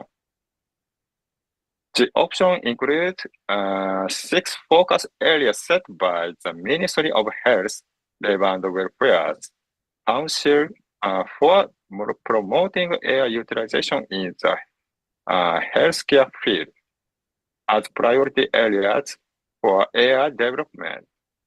The results showed that AI medical devices are hardly widespread in medical settings. Why are AI medical devices not being implemented? The most common response was unknown cost effectiveness, which significantly outpaced the next response. For cost effectiveness, many also indicated that there are unclear usage scenarios. The current reality is that they cannot even imagine what effects AI implementation would have on both the quality of medical care and hospital management. To delve a bit deeper, it could also be said that the industry has not effectively quantified and communicated the impact of AI implementation to the medical field. This illustrates the trend in the region where clinical trials for AI medical devices are being conducted. It is evident that Japan is lagging behind Korea, China, and Western countries. As indicated in the previous slide, even in a situation where cost effectiveness is unknown, there is likely a sense of urgency to consider the introduction of AI due to the fear of falling behind in future technological innovations if they do not take the plunge. I believe that in the future, AI will gradually become more prevalent in areas where cost effectiveness can be more clearly demonstrated. The recent survey revealed that despite the high compatibility between healthcare and AI, its adoption is not progressing. I feel that we should slowly examine the reasons and challenges behind this. One more thing. According to the Ministry of Health, Labor and Welfare, Medical DX Reiwa Vision 2013 promotion team launched in September 2022. Medical DX is defined as the externalization, commonization, and standardization of operations, system, and data storage for health. Medical and nursing care professionals through a holistically optimized infrastructure for information and data generated at each stage of health. Medical and nursing care. The definition of health and medical care is to change the shape of society and people's lives so that they can receive better quality medical care, and to promote prevention by the people themselves. I think that is exactly right. However, looking back over the past few years, can we really say that the medical DXization in our country is progressing as it should? Thirdly, against the backdrop of the rapid growth of AI-related technologies such as generative AI, the development of health-related goods and moves toward the establishment of automatic diagnosis technology, there is no doubt that there is a growing call from the industrial world, mainly venture companies, for the DXing of medical care in the medical field. But on the other hand, what are the voices and reaction to the DXization of medical care from patients and medical staff, who are the main actors in the actual medical field? Somehow, they feel that medical care is also being called for DX, but they are still underspread for it. The reality is that they are in a hurry to respond to the new medical DX promotion system that was introduced in the recent revision of reimbursement. For those you are attending CPD ASIA this time, how did you feel? Thank you for your time and attention. Thank you. Thank you very much, Mr. Kazo. And then we will take any comments and the questions at the end. So anyway, AI is very useful. Everybody knows, but sometimes it's very complicated. As we have to consider about patient rights, legal liability, responsibility. Once the AI release the result, who will take the responsibilities? It's very, very complicated, and we have to very be aware of how the results has been released. So thank you very much to share your insights and overview of the AI application in medicine in Japan. So the speaker, who is Mr. Yusuke Akita, he will give the current situation of the AI application in healthcare setting in Japan. So if you're ready, please get started, Mr. Akita. Hi, Yamashina-san, can you hear my voice? Yes. Okay. Hello everyone. It's been a while. So I'm Yusuke Akita. So JSMIM, academic and international director, and I'm a member in PRIPS, and my current role is a product sales specialist as ABW15 and MRUS biopsy fusion equipment and stuff like that. But anyway, so thank you for giving us the great opportunity to be here today. And so we are so excited to organize our deep dive discussion with you and your team. So nice meeting you. Okay, can I share my screen?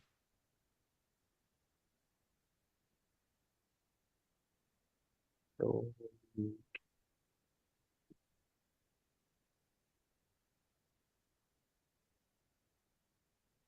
Yamashina-san, can you see? Yes. Okay, let me start. So today, we share about the report on the web survey. So that's the current status of the medical AI software in Japanese medical facilities. So Kato-san mentioned the medical AI software and the application. We have much software and application, and there will be mainstream in the field of medical situation. So we need to understand more and more. So what is and how to use it. So not only their benefit, but also their risk and challenge point. So this survey focus on the Japanese radiographers' awareness about medical AI. So we will share about the results, and so let me concern about it. So for everyone. So about your country's current situation compared with Japan in 20 minutes. Okay, let's start. So this is today's executive summary. Sorry. So we'll introduce these 3 points. So this slide summarizes our today's content. So we will share about with more detailed data of our survey in these 3 points. Okay. And this slide shows the more detail of our survey. So this survey is organized by JSMIM and KMIIAA joint project. So KMIIA means Korean Image Management Society. So this in Japan we have 50 participants, and so our survey topics is defined as mainly these 5 topics. Sorry.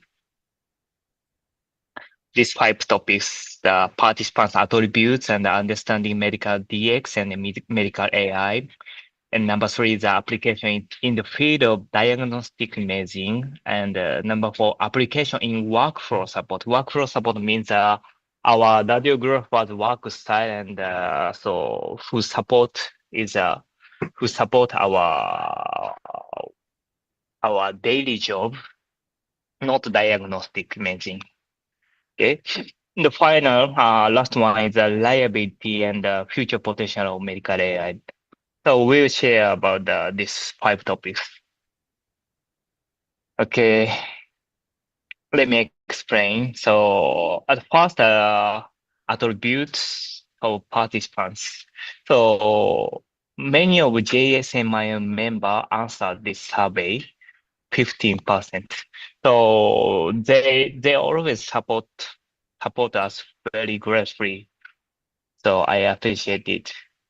And in the participants, there are many senior and middle-aged radiographers, and they also have a long career as a radiographer. Okay. Also, they have a current role as a manager or a leader at the radiographer department. It means that so they surely understand more detail of their hospital and their hospital information well, compared with the younger staff, younger radiographer. This shows the capacity of hospital, their hospital participants. So almost facilities categorize mid or large hospitals. In Japan, so mid hospital categorize 200 to under 400 beds. So they have, and large hospital categorize and more than 400 floors. So we consider it showed our service bias. So it means there is no small hospital and a clinic. So they just it don't match this result. So only a mid and a large hospital we have this survey. Okay. Okay, let's move on to the next topic. So this topic's understanding medical DX and AI. So these slides are so what's they know about the medical DX and AI. So because of Japanese policy, Kato-san mentioned, so there is a almost opinion that they know about the word medical DX and medical AI. But I think so. Almost of them surely don't understand well enough. Many of participants and many of opinion expect the medical AI and medical DX will improve our workflow and our job more efficiently. But so we'll explain after this practice have some challenging point and still growing up now in this situation.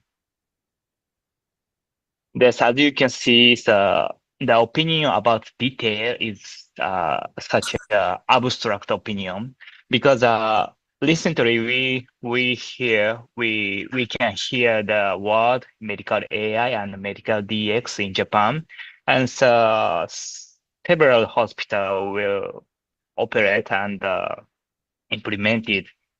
But so due to its black box algorithm and out of knowledge, out of field knowledge. So we consider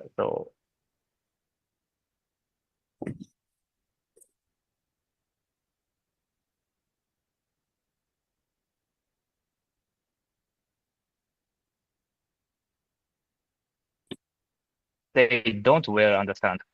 Does it make sense? Okay. We'll show how to use and so how to use and what facilities. How many facilities have the medical AI software in the image diagnosis? Oh, sorry. So we guess most easiest understanding and the most easiest how to use about medical AI for us is a software including AI algorithm for medical equipment, just like CT and MRI and then workstation.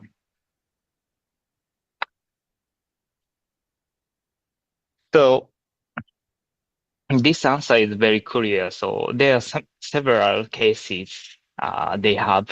So for example, improvement the image quality and radiology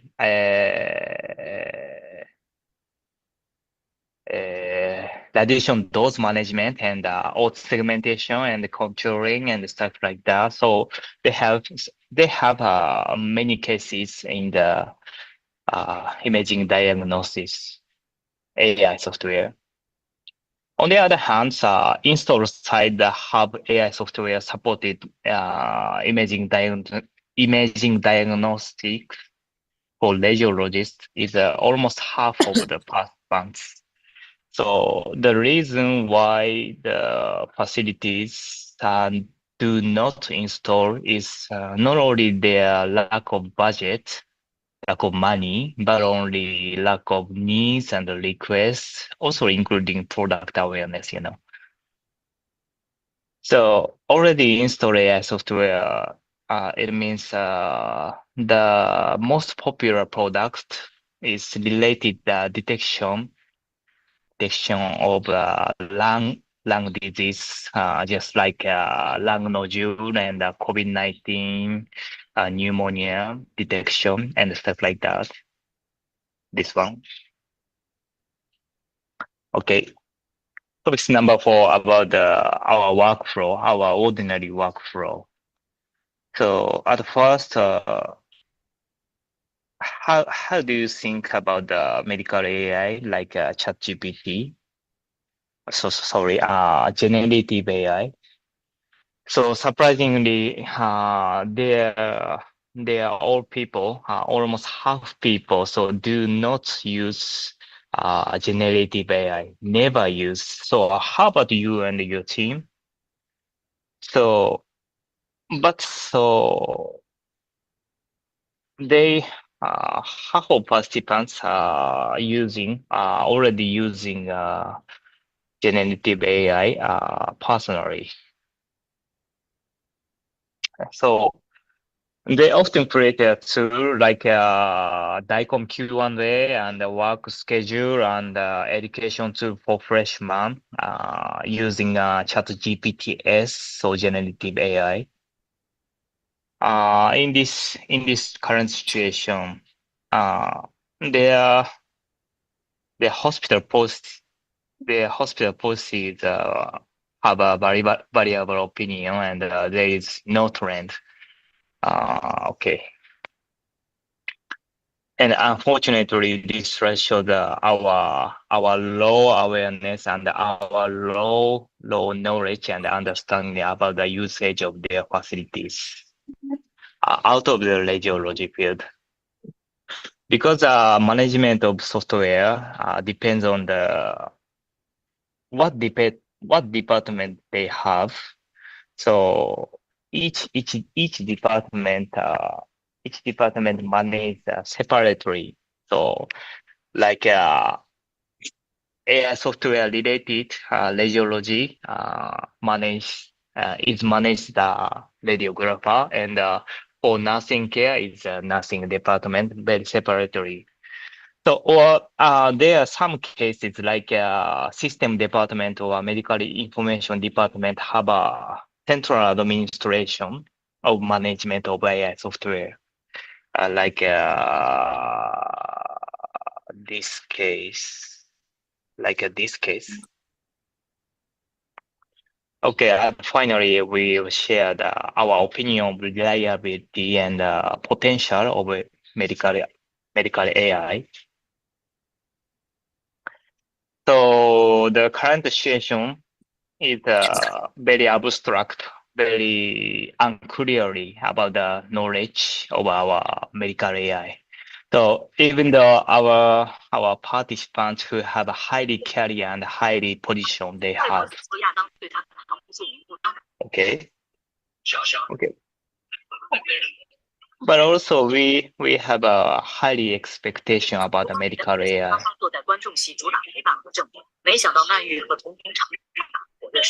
Okay, so last we concerned JSMIM and the CPD seminar all over your countries. Our mission is sharing about the latest information with our member. Okay, we need exchange the mutual understanding in Japan and your team and continuously and simultaneously. Okay, we hope we can continue our relationship not only with Korean society but also all Asian countries and you. Okay, that's all. Thank you. Thank you so much. 山下さん、ありがとうございます。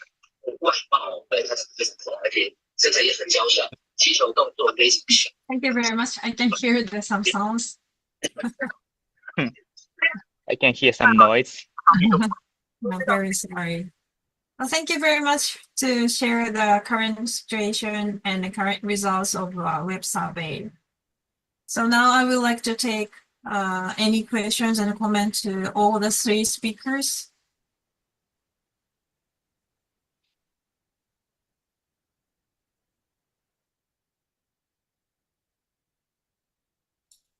Yamashita-san, we have a question on the chat box.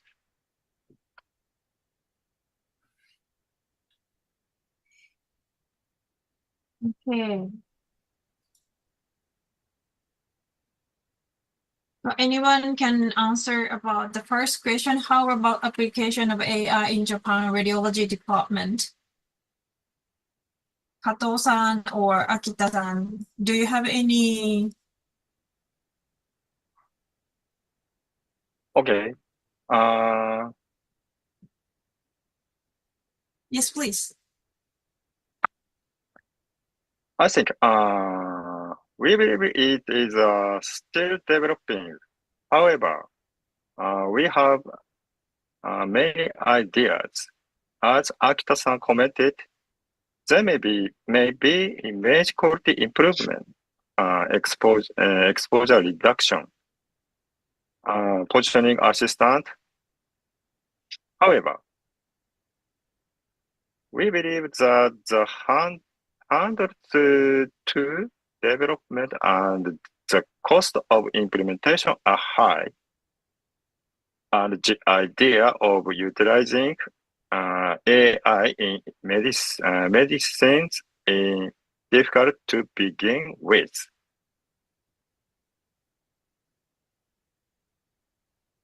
Thank you very much. Yes, Mr. Thai Van Lock, please. Hello, thank you, all speaker from Japan. Very good, interacting in your presentation, and then I like AI.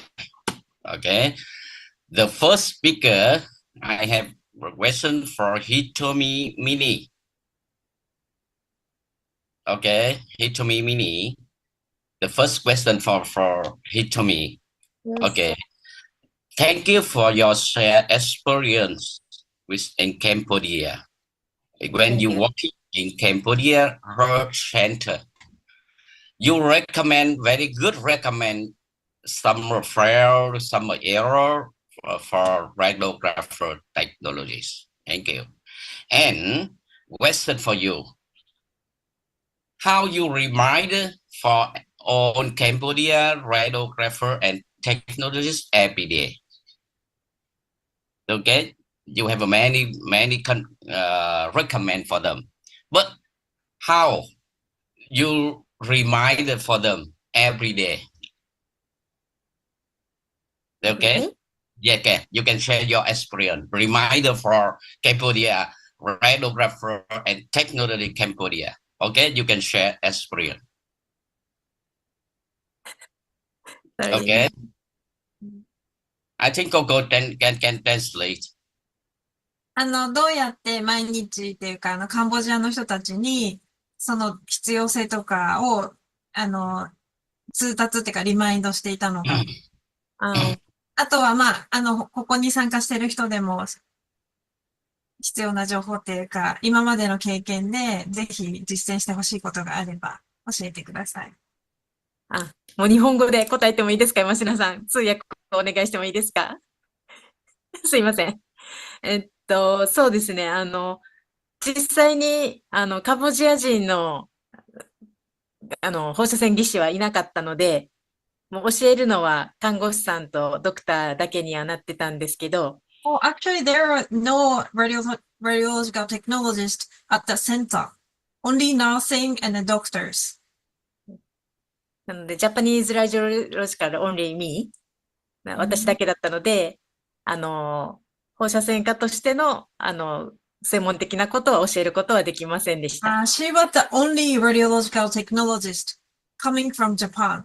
So no radiological technologist, I mean Cambodian radiological technologist, only nurse and doctors. So she emphasized what the radiological technologist, I mean the roles of a radiological technologist and the importance of radiology departments. Can you... ただ、ドクターが撮影を、放射線技師がいないときはドクターが撮影をするので、そういう撮影方法を教えたり、あともう現場にある限られたツールだけを使って、いかに工夫してやっていくかっていうことが、やっぱ日本と違って大事なことだなっていうのを感じました。At the center, only medical doctors are in charge of radiography. So she taught how to take the image ideal way. いや、以上ですね。That's all. I think in many cases, I mean, many hospitals or clinics in Asia countries, sometimes there is no radiological technologists or any health professional who have proper knowledge of radiography, I mean, how to take the image. So we have to train them. Okay, thank you. Arigato. Thank you very much. Thank you. The question for Masashi Kato and Yusuke Akita. Okay, you can answer. Kato can answer the same question, and Akita also the same question. I hear you say, I agree. AI now a lot of profits for diagnosis, of course. And you can, Akita told you says many software in Japan now, many software AI medical software, many now.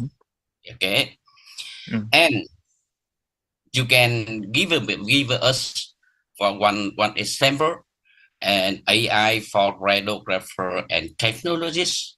You research it now. For example, you can tell workflow for a radiographer and technologists. AI medical software now still student are you running now in Japan. You can tell with everybody. Okay, the first question. Okay.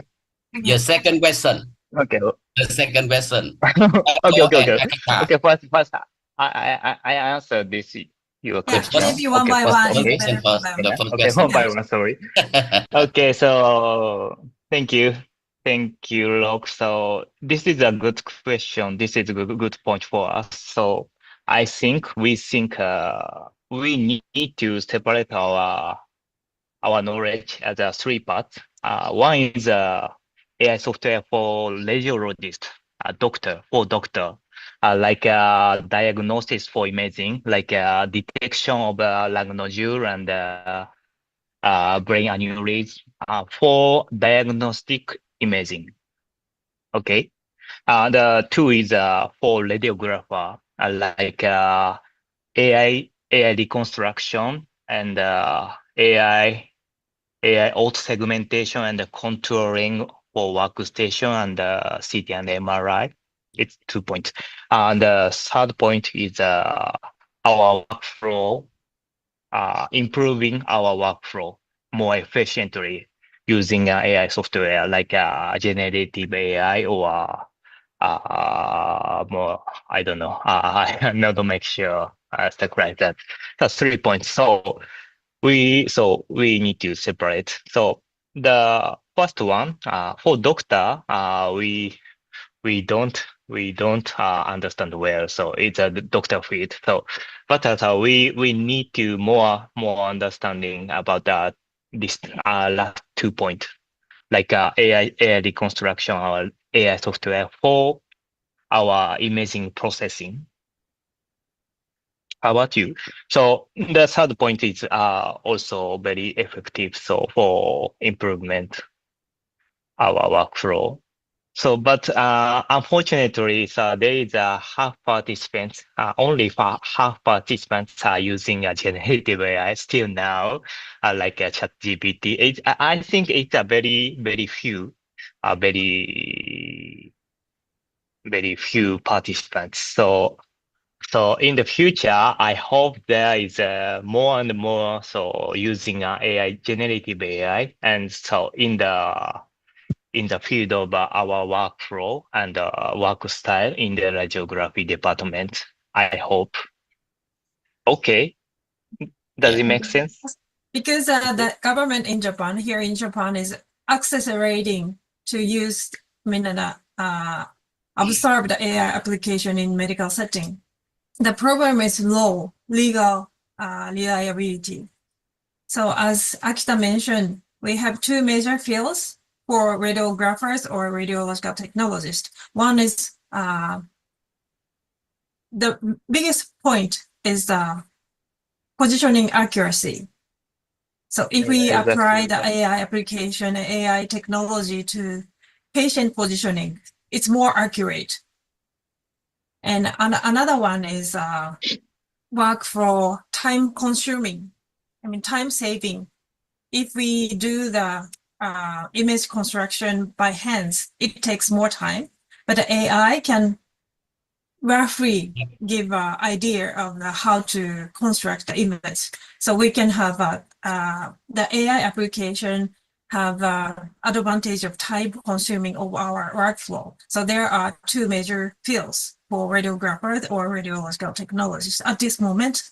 But as Akita mentioned, we have very behind of this application in medical setting because of the low setting, and AI application has a lot of money.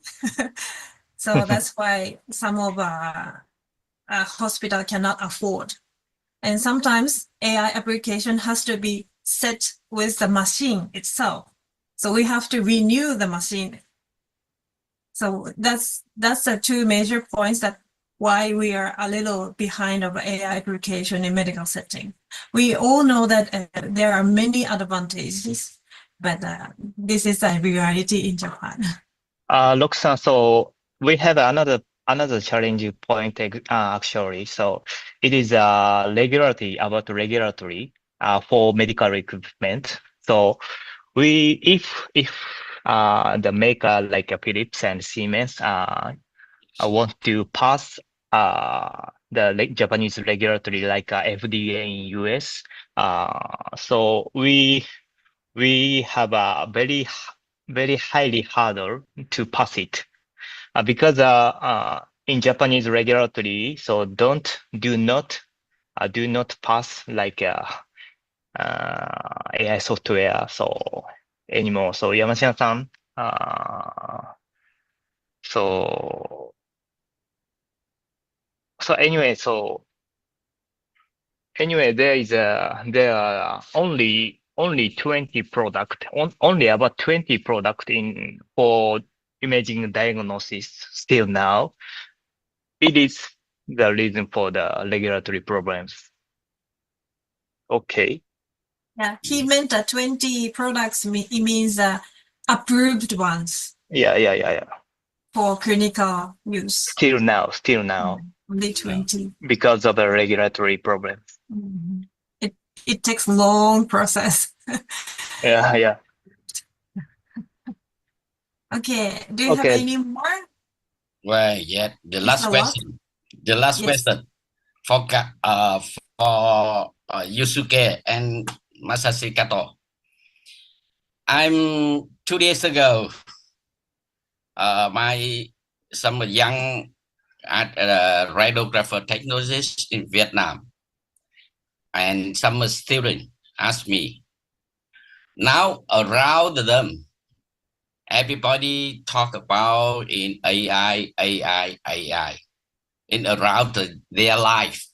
Okay, they asked me, Mr. Locke, what I'm studying now for AI. I'm preparing what AI generation we study now. What we study, what we preparing. Okay, I know Kato and Akida, you are very specialist AI research, AI medical. Okay, you recommend for the young generation in Asia and Vietnam how preparing, what studying the Okay, thank you. So Kato-san, would you answer it? The very first point for the young generation is the importance of information literacy. Because sometimes AI release or give idea totally wrong one. So they have to have the right knowledge, the basic knowledge. Biology, anatomy, radiology protection, etc. Anything, they have to study book-based first. Without any basic knowledge, once they know, once they saw the result from the AI, they believe it all true. So information literacy is quite important, and the basic knowledge has to be gained. This is my idea. So I would like to pass two of them, Mr. Akita and Mr. Kato, what the knowledge, what they have to know. What younger generation have to study. Because AI, we cannot ignore. We have to face the reality of the AI and what they have to do. I think so. The important thing is not to understand AI enough. So from end to end. So I think the more important thing is we need to verify. We need to verify the whether so whether the answer, whether the result of the using AI software is correct or not. So, for example, about hair reconstruction, process the CT image. So we have to verify. So we have to verification process as a radiographer. So because sometimes AI software is result incorrect, you know. So we need to we need to understand more and more. So AI is sometimes take a phase, and so this test of understanding, so we can use AI software and we can work with AI software in the future. Okay, does it make sense? The point is verification of the result. Okay, thank you. Thank you, Kato. Thank you, Coco. Thank you, Suyuke Akita. Thank you, everyone. Of course, I'm really now we are AI generation star. We not look and see. We cannot outside. We must work together with AI generation. Now we start everything now. Really. Okay. Thank you, Arigato. Arigato. Thank you very much. Well, actually, we have more questions on the chat screen. Should we answer one by one? Maybe. So how about application? How are AI applications of imaging popular in Japan? What does it mean, AI application of imaging popular? For diagnostic, Maybe that's. it's a detection of a lung nodule. I mentioned Exactly. like a lung nodule detection and pneumonia detection. It's a Okay. popular Next for diagnostic. Yeah, exactly. Next one is AI in radiation protection. I think it's difficult. So becauseどうですかね. I know some product using AI software with radiation dose management. But I think that there is no product for radiation protection. So maybe using AI software, so it can reduce the radiation dose finally. So it's because to protect radiation. I don't make sure. Exactly. The next one is medical insurance. I think he or she means medical insurance using AI, I think. 保険点数だ。山科さん, what means insurance? 多分保険点数じゃないかな。Okay. It is correct that the reimbursement. Yeah, I guess so. Okay. Unfortunately, there is no reimbursement for using AI, but also there is some condition like for diagnostic imaging using AI. So なんて言えばいいのかな. Kato-san mentioned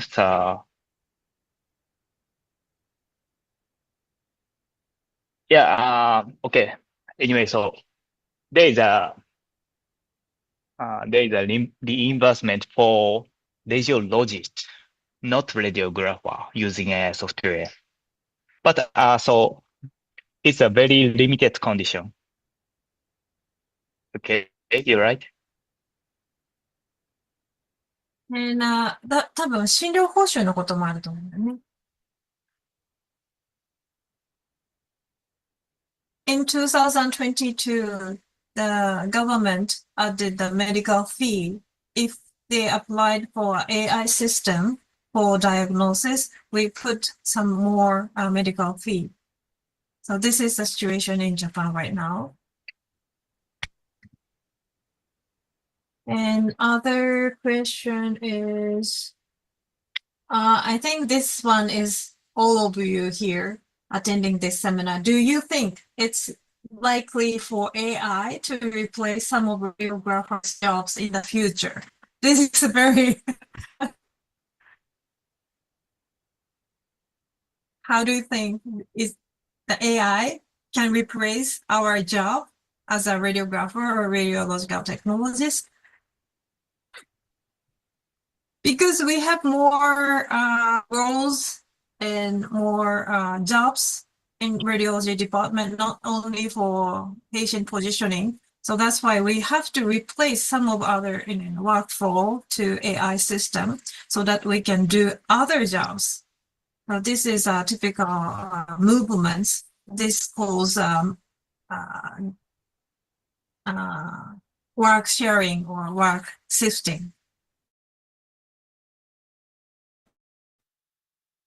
But I don't think AI takes our seat. Just we share the job. Yeah, we have too many things to do. Because more CT, MRI images to reconstruct.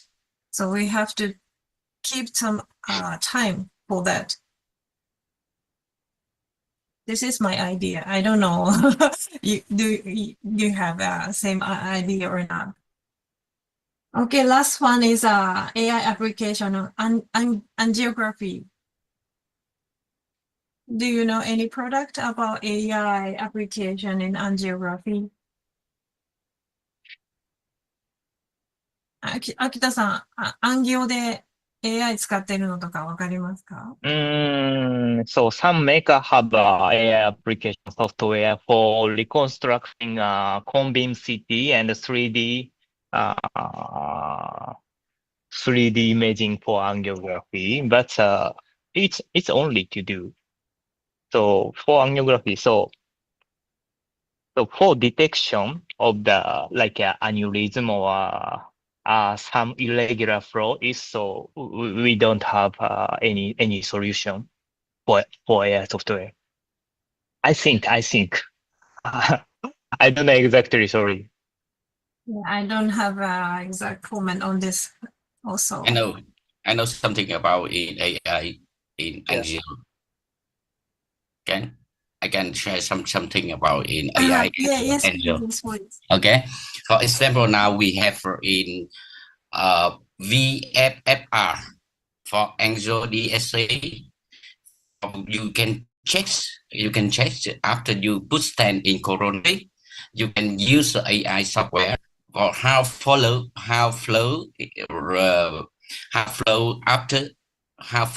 after stent in coronary. And the second I know now have in FFR from the heart from a company in US company have in after you use coronary in CT scanner, and you can use FFR software AI. You can calculate flow in after you put stent on narrow coronary bone in coronary. You can check the flow. After that, you use the DSA. I know some and only for you for example for angio in AI angio. Now I know have many. Thank you. Thank you very much. I think we did pretty much well. So concerning about the time, I think we should close our question and comment session. Thank you very much for your time. I will give the microphone to Pichi Luna again. Yeah, thank you, To our session moderator, Dr. Hiroko Yamashina. Thank you also to our presidents and panelists, and most especially, of course, to our three excellent speakers from JART, JSMIM, who recently gave insightful presentations and sparked a lively Q&A. Thank you, Ms. Hitomi Minei, Mr. Masashi Kato, and Mr. Yusuke Akita. We have learned so much from your interesting and important discussions about the current practice on improving image quality in Cambodia. We also have witnessed the superb discussion about the medical AI in Japan and its use in Japanese medical facilities. We hope to hear more exciting updates from you next time. And yes, we are all excited, I know, about attending the next online CPD Asia by next year. So to give us an invitation, please welcome Macau Association of Radiologic Technologists, MRTA Vice President Danis Chin Chun Yu. Thank you, PG. Kindly introduce. Good morning, everyone. I'm the Vice President of Macau Radiological Technologists Association. Today, I'm honored and happy to introduce the next CPD program. Before the introduction, we will play the one video first.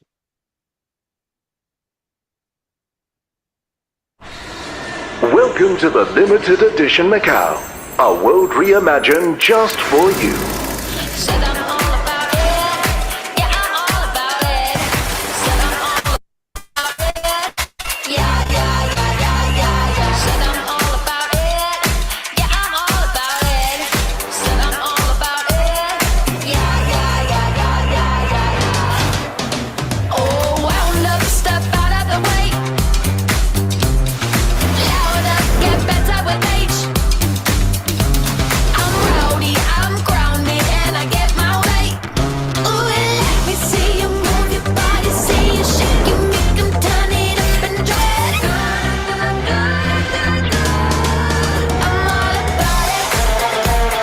Don't miss this moment.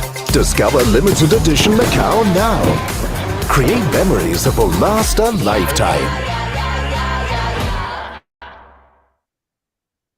Thank you. And the Macau Radiological Technologists Association, the MRTA, will host the 45 Asia CPD program on the 20 January 2025. And the Macau time is 19 p.m. to 20 p.m. We have invited two speakers to share the frontline experience of MRI. First speaker is Mr. Jiang Hong. He is the senior radiographer in Macau Public Hospital. His topic is whole body diffusion MRI. And the second one is Maggie Zhang. She is also senior radiographer in the Macau Public Hospital. Her topic is introduction of MRI angiography. So the poster will launch to every society next week. I hope all of you will be joined and see you next month. Thank you, PG. Yes, thank you, dear MRTA Vice President Danis Chin Chun Yu. We will definitely save that date. So as we end now, we give thanks to the support of the VT Healthcare Vietnam, to our all Zoom sponsors. We, of course, would like to say thank you and congratulations to CPD Asia host, the Japan Association of Radiologic Technologists, JART. Of course, to President Katsuhiko Ueda, to all your officers and your JART CPD organizer and the JSMIM. We also appreciate the ongoing cooperation of the CPD Asia IT team, all our presidents and officers in bringing you interesting CPD Asia every month. And above all, we would like to express our gratitude to all our registered participants, to those who are joining us live on YouTube, who have helped us always to make this online CPD Asia program a success. We will see you again next year on the first CPD Asia in January. Again, I am Peachy Luna, and I say thank you, everyone. We'll see you next time. Keep safe and have a great day ahead. Thank you, JRT. Okay, Merry Christmas. Merry Christmas, Happy New Merry Year. Christmas. Merry Oh, Christmas, Merry Christmas. everyone. Arigato Merry Christmas, gozaimasu. everyone. ありがとうござい Have ま a す。 happy holidays. Happy holidays.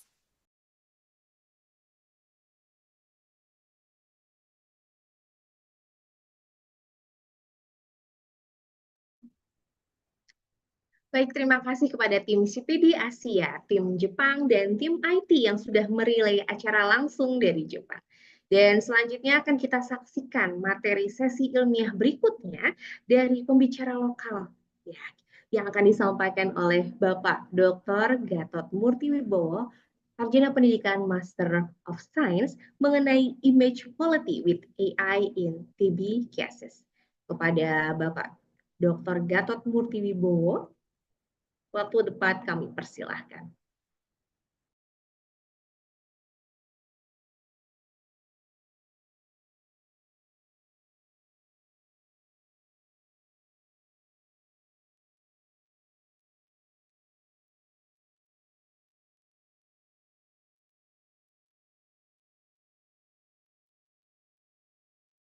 Ya, Assalamualaikum warahmatullahi wabarakatuh.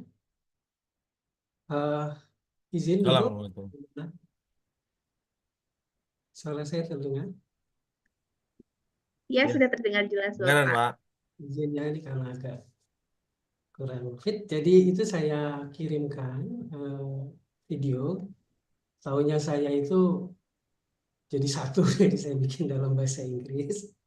Jadi mohon maaf kalau mungkin artikulasi tidak bagus, nanti mungkin kita diskusi saja setelah diputarkan video tersebut. Ya, hanya 20 menit kurang kira-kira ya, kita manfaatkan buat diskusi.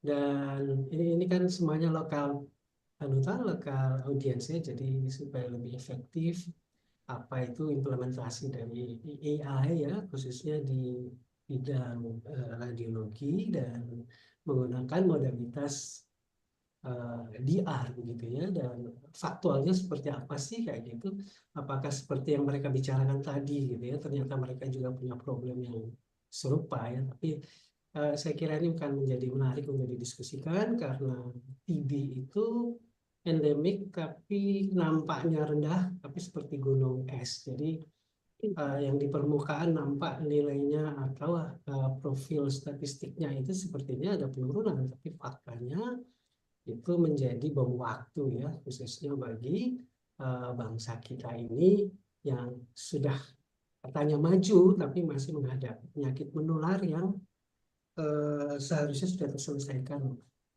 puluhan tahun yang lalu begitu ya. Monggo Mbak Puspa, mungkin bisa diputarkan videonya dulu. Saya kira nanti saya akan melayani teman-teman semua ya untuk kita diskusi bersama kira-kira ke depannya bagaimana. Terima kasih Mbak Wika, silakan Mbak. Baik, terima kasih Bapak. Dan kepada tim IT, apakah video sudah siap tampil? Ya, selamat menyaksikan.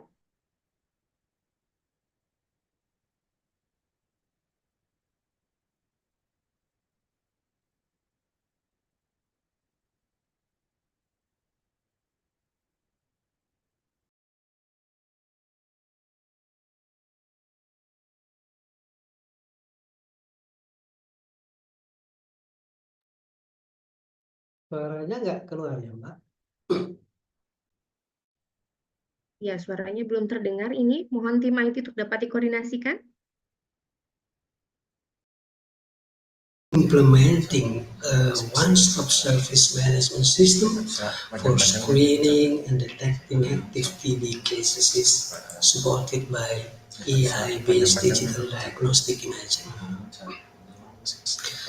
Actually, I've been working on this project all together with my colleagues. They are Mr. AD and Mr. Jeffrey. Well, let's refresh our mind a little bit about the terms of TB. What is TB actually? I believe that you are familiar now with the term of TB. Tuberculosis is an airborne infectious disease caused by Mycobacterium tuberculosis. The transmission of TB bacteria through coughing, sneezing, or speaking. It primarily attacks the lungs, but can affect other organs, posing a major public health challenge globally. Bisa pakai ini nggak? Based on global TB cases reported by the World Health Organization in 2021, showed a number of 10.6 million cases were found worldwide, reflecting a steady rise. 6.4 million were successfully treated, but were still undiagnosed. In the report, 187,000 deaths caused by TB HIV co-infection. While the global picture is concerning, let's take a look closer about Indonesian critical hotspot for TB.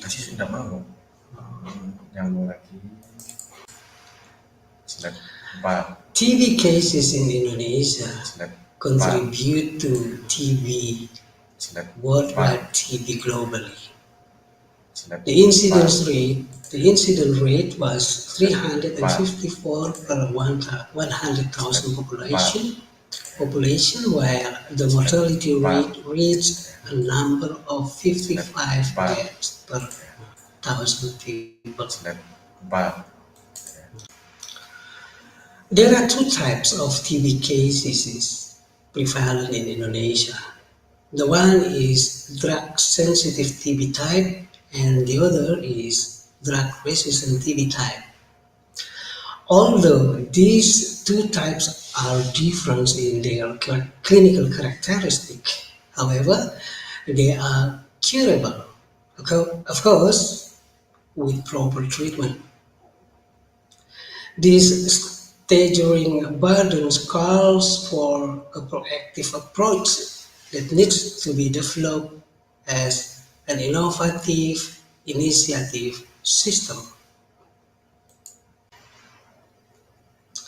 Now, let's discuss the implementation of innovative initiative system that we call a one-stop service management system for screening and detecting active TB cases supported by AI-based digital diagnostic imaging. The main objective of implementing this system is to enhance TB detection through early screening. The specific objective is to develop a simply three-step of ACF modified method using portable AI-enhanced radiography and paperless data management. The ACF stands for Active Case Finding for TB. With the clear goals in mind, let's move on to the innovative methods designed to achieve them. This slide shows you implementation of ACF TB management system where 4 cycles of the functional management are embedded in the process. In the planning, we establish an education system through training and health counseling. The old version of 6-step of ACF TB method is implemented, supported by portable DRAI unit for chest X-ray screening. We also perform such monitoring and evaluation about the implementation, of course. We find that the old method isn't effective enough and it takes about 7 hours to complete. In the corrective action, we do modification to reduce the step from 6 to 3 steps and make use of online Google form for data input. Then we put again in the planning step.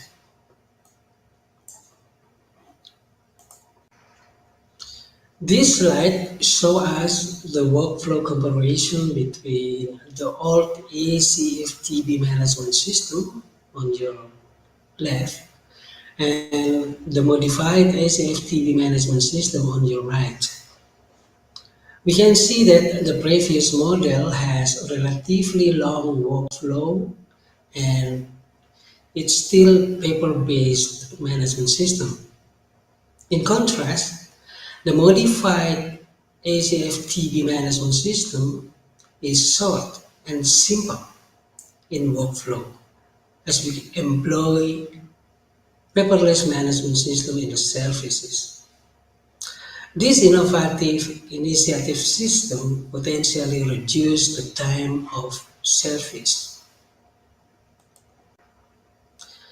In the implementation of the new workflow, we prepare some materials such as ACFTB manual for laptops and 3-station tables, Wi-Fi internet connection with LAN cable and port, and some kinds of personal protective equipment, 1 unit of portable DR, and the modified Google Forms spreadsheet for online data input.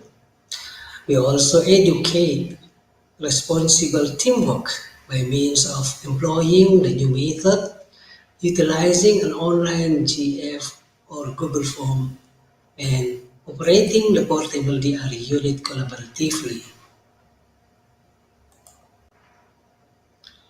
This slide shows you the 3 steps of new method that consists of registration, vital signs examination, and taking the lung chest X-ray by means of using DR with artificial intelligence embedded in the equipment, and record the data about TB score entry.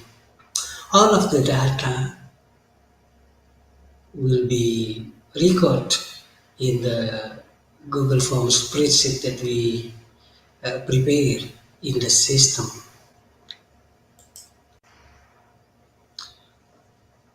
Well, let's dive deeper into the detailed steps of the new ACF model with the 3-step paperless management system. In the step 1 is the registration step. What happens here? Patient demographic data are recorded using a paperless system powered by Google Form. With registration complete, we move to the next critical step, which is comprehensive anamnesis. Anamnesis and vital signs is a part of the step 2. In this step, it focuses on the area of investigating TB symptoms and medical history, assessing TB risk and nutritional status. The outcome of this step is to acquire baseline data for diagnostic and follow-up use. With vital information collected, let's proceed to the diagnostic phase. In the step 3, we perform chest X-ray PA view image acquisition using digital radiography with AI-based TB detection. Then physician evaluates X-ray results, record the AA scores, and follow up with the recommendation. When we look into the GF or Google form, we record all data that include patients' demography, BMI, TB historical contact, risk factor, TB symptomatic screening, AI score, and physician clinical judgment. This is a screenshot example of the online Google form that we made. As you can see here, many data can be input into this form so that we can also extract all of the data to the Excel spreadsheet, and then we can use the data to another step that we need to do. In this slide show us how further data management process can be done by means of using the GF data that we have already recorded. We can create any descriptive data reports based on the information containing in the Google form. For instance, tables or diagram up here clearly show number of subjects who suspected to TB by the age group. We can also easily to point out the percentage of subject indicated or not indicated for TB. Implementation of the new model, we found that 90% of 353 subjects was indicated to TB. Some AI scores did not agree with doctor's opinion. Nevertheless, the service time reduced by 2 hours compared to the old method, and the new model of 3-step method was effective.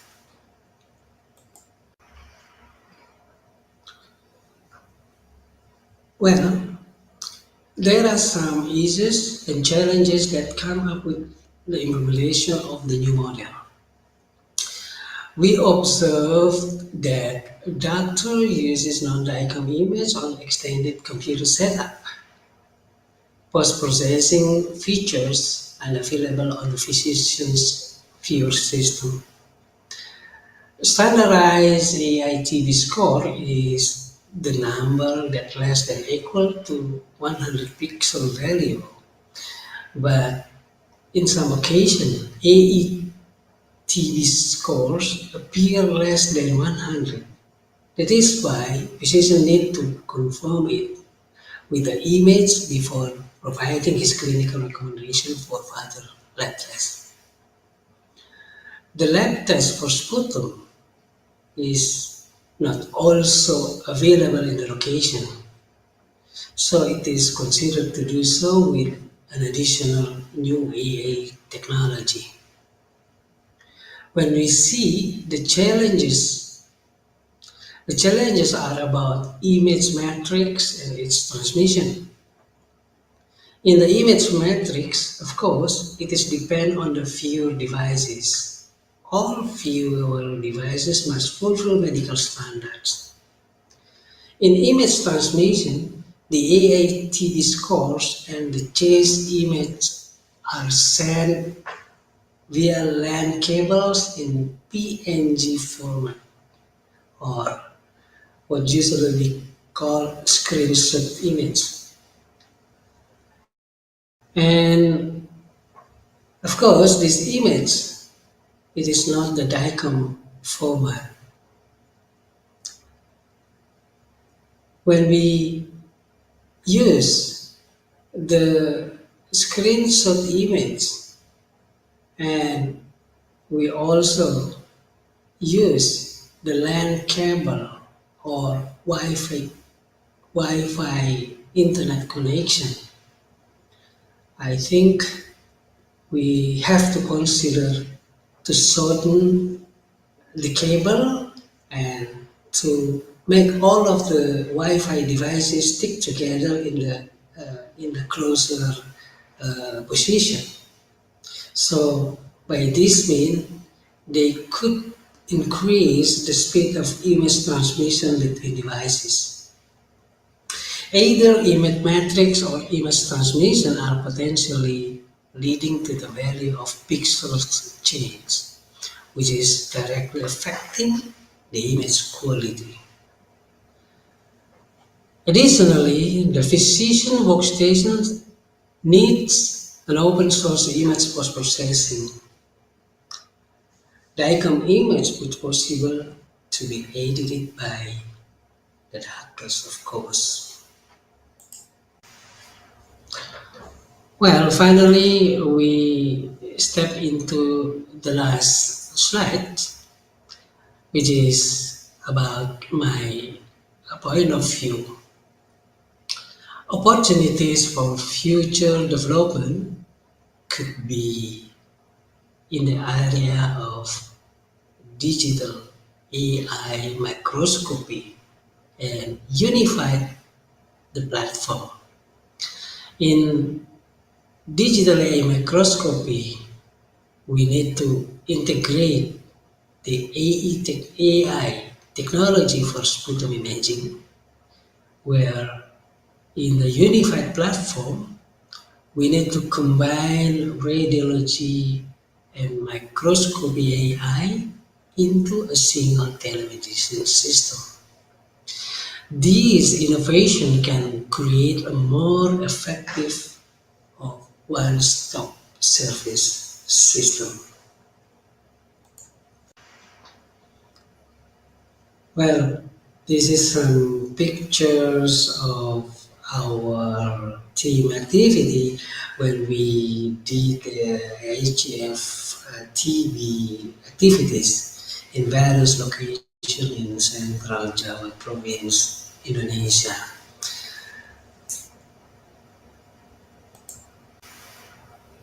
Thank you very much. That's all about my presentation.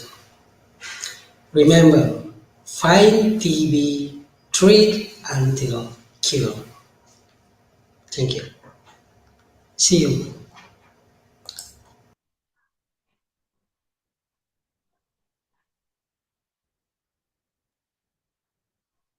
Baik, terima kasih Pak Gatot untuk video yang sudah dibuatkan dan sudah disiarkan tadi.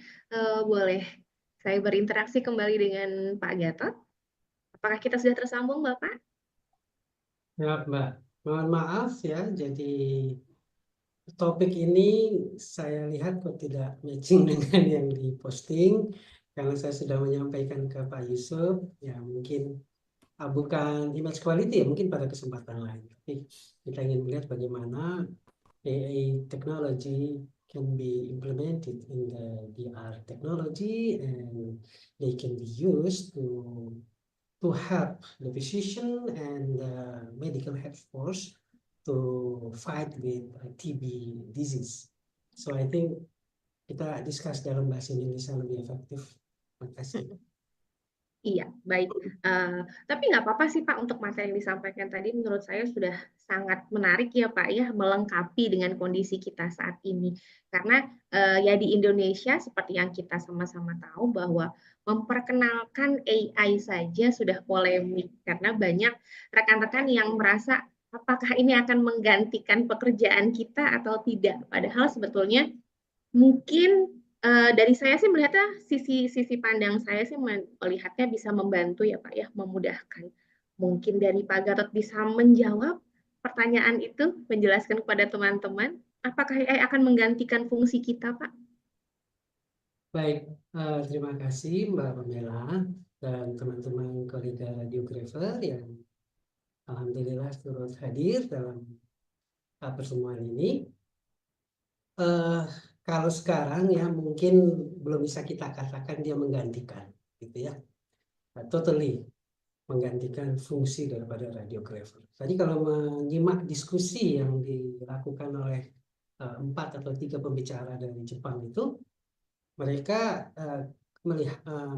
melihatnya bahwasanya masih banyak trouble ya dengan penggunaan AI ya dalam pendiagnosaan suatu lesi atau kelainan, wabil khusus ketika imaging diagnostik itu digunakan, kan begitu. Dan mereka masih terus mengembangkan, tapi mereka bagusnya adalah didasari dengan studi-studi klinik yang memang signifikan, gitu kan, sehingga harapannya ketika itu di launch, di embeddedkan ke dalam modalitas, itu memang sudah setidak-tidaknya error faktornya itu sudah lebih kecil, begitu kan, sehingga mereka memperlihatkan bahwasanya itu tidak akan mereplace ya fungsi daripada physician atau dokter radiolog ya, atau bahkan fungsi-fungsi radiografer, tapi menjadi asisten ya, jadi asisten bagi kita, di mana mereka mensinyalir bahwa tugas pokok mengerjakan fungsi mereka saja sudah banyak sekali, sehingga setidak-tidaknya bisa mereduksi tugas pokok mereka yang sifatnya teknikal ya, sehingga mereka lebih efektif dalam mengerjakan tugas pokok mereka sendiri. Nah, di Indonesia ini memang masih sangat masih sangat berkembang ya opini-opini terkait dengan penggunaan AI. Berdasarkan pengalaman yang sudah saya sampaikan tadi ya, itu bagaimana penggunaan AI dengan VR teknologi ya dimasukkan dalam sebuah tata kelola atau manajemen penanganan penyakit TB ya di Indonesia, yang di-launch oleh Kementerian Kesehatan, khususnya Dirjen P2M kalau nggak salah, dan itu dilakukan di seluruh Indonesia. Dan itu menggunakan teknologi AI ya, tetapi teknologi AI ini hanya ada pada salah satu yang merek tertentu, begitu ya, belum ke semua merek untuk bisa digunakan. Sehingga yang kami alami di Jawa Tengah, kebetulan Poltekkes Kemenkes Semarang alhamdulillah itu mendapatkan hibah, begitu kan, sebuah AI dengan modalitas VR, begitu, sehingga dimasukkanlah ya teknologi ini ke dalam tata kelola ACF tadi. Nah, Active Case Finding for TB yang dicanangkan oleh Kementerian Kesehatan khususnya P2M tersebut sifatnya dilakukan suatu tindakan yang lebih proaktif untuk mendeteksi dini bagi yang belum terdiagnosa TB.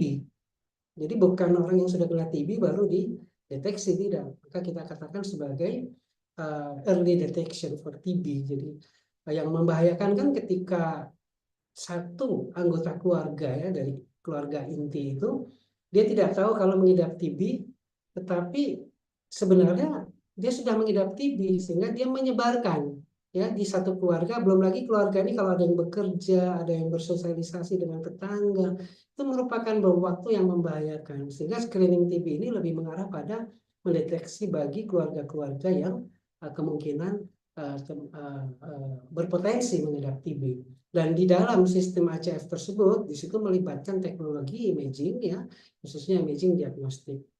Dan walaupun ya mungkin ada kelebihan dan ada kekurangan, sebagaimana saya sampaikan, bahwasanya gambar itu yang atau citra yang dikirim oleh workstation ya, saya katakan workstation karena workstation ini langsung terkoneksi dengan DR plate-nya, gitu kan, secara wireless. Namun dari workstation DR ini ketika dikirim ke meja dokter puskesmas ya, physician kita sebut saja dokter atau dokter puskesmas, itu hanya LAN aja ya, jadi berupa screenshot image kemudian dikirim yang dalam bentuk PNG begitu. Nah, ini yang mengkhawatirkan adalah ketika pengiriman data itu, transmisi data itu tidak menggunakan image based on DICOM format. Nah, ini yang menyulitkan ketika dokter itu ketika dia melihat skor TB atau skor IE-TB itu out of standard ya, less than 100 pixel value.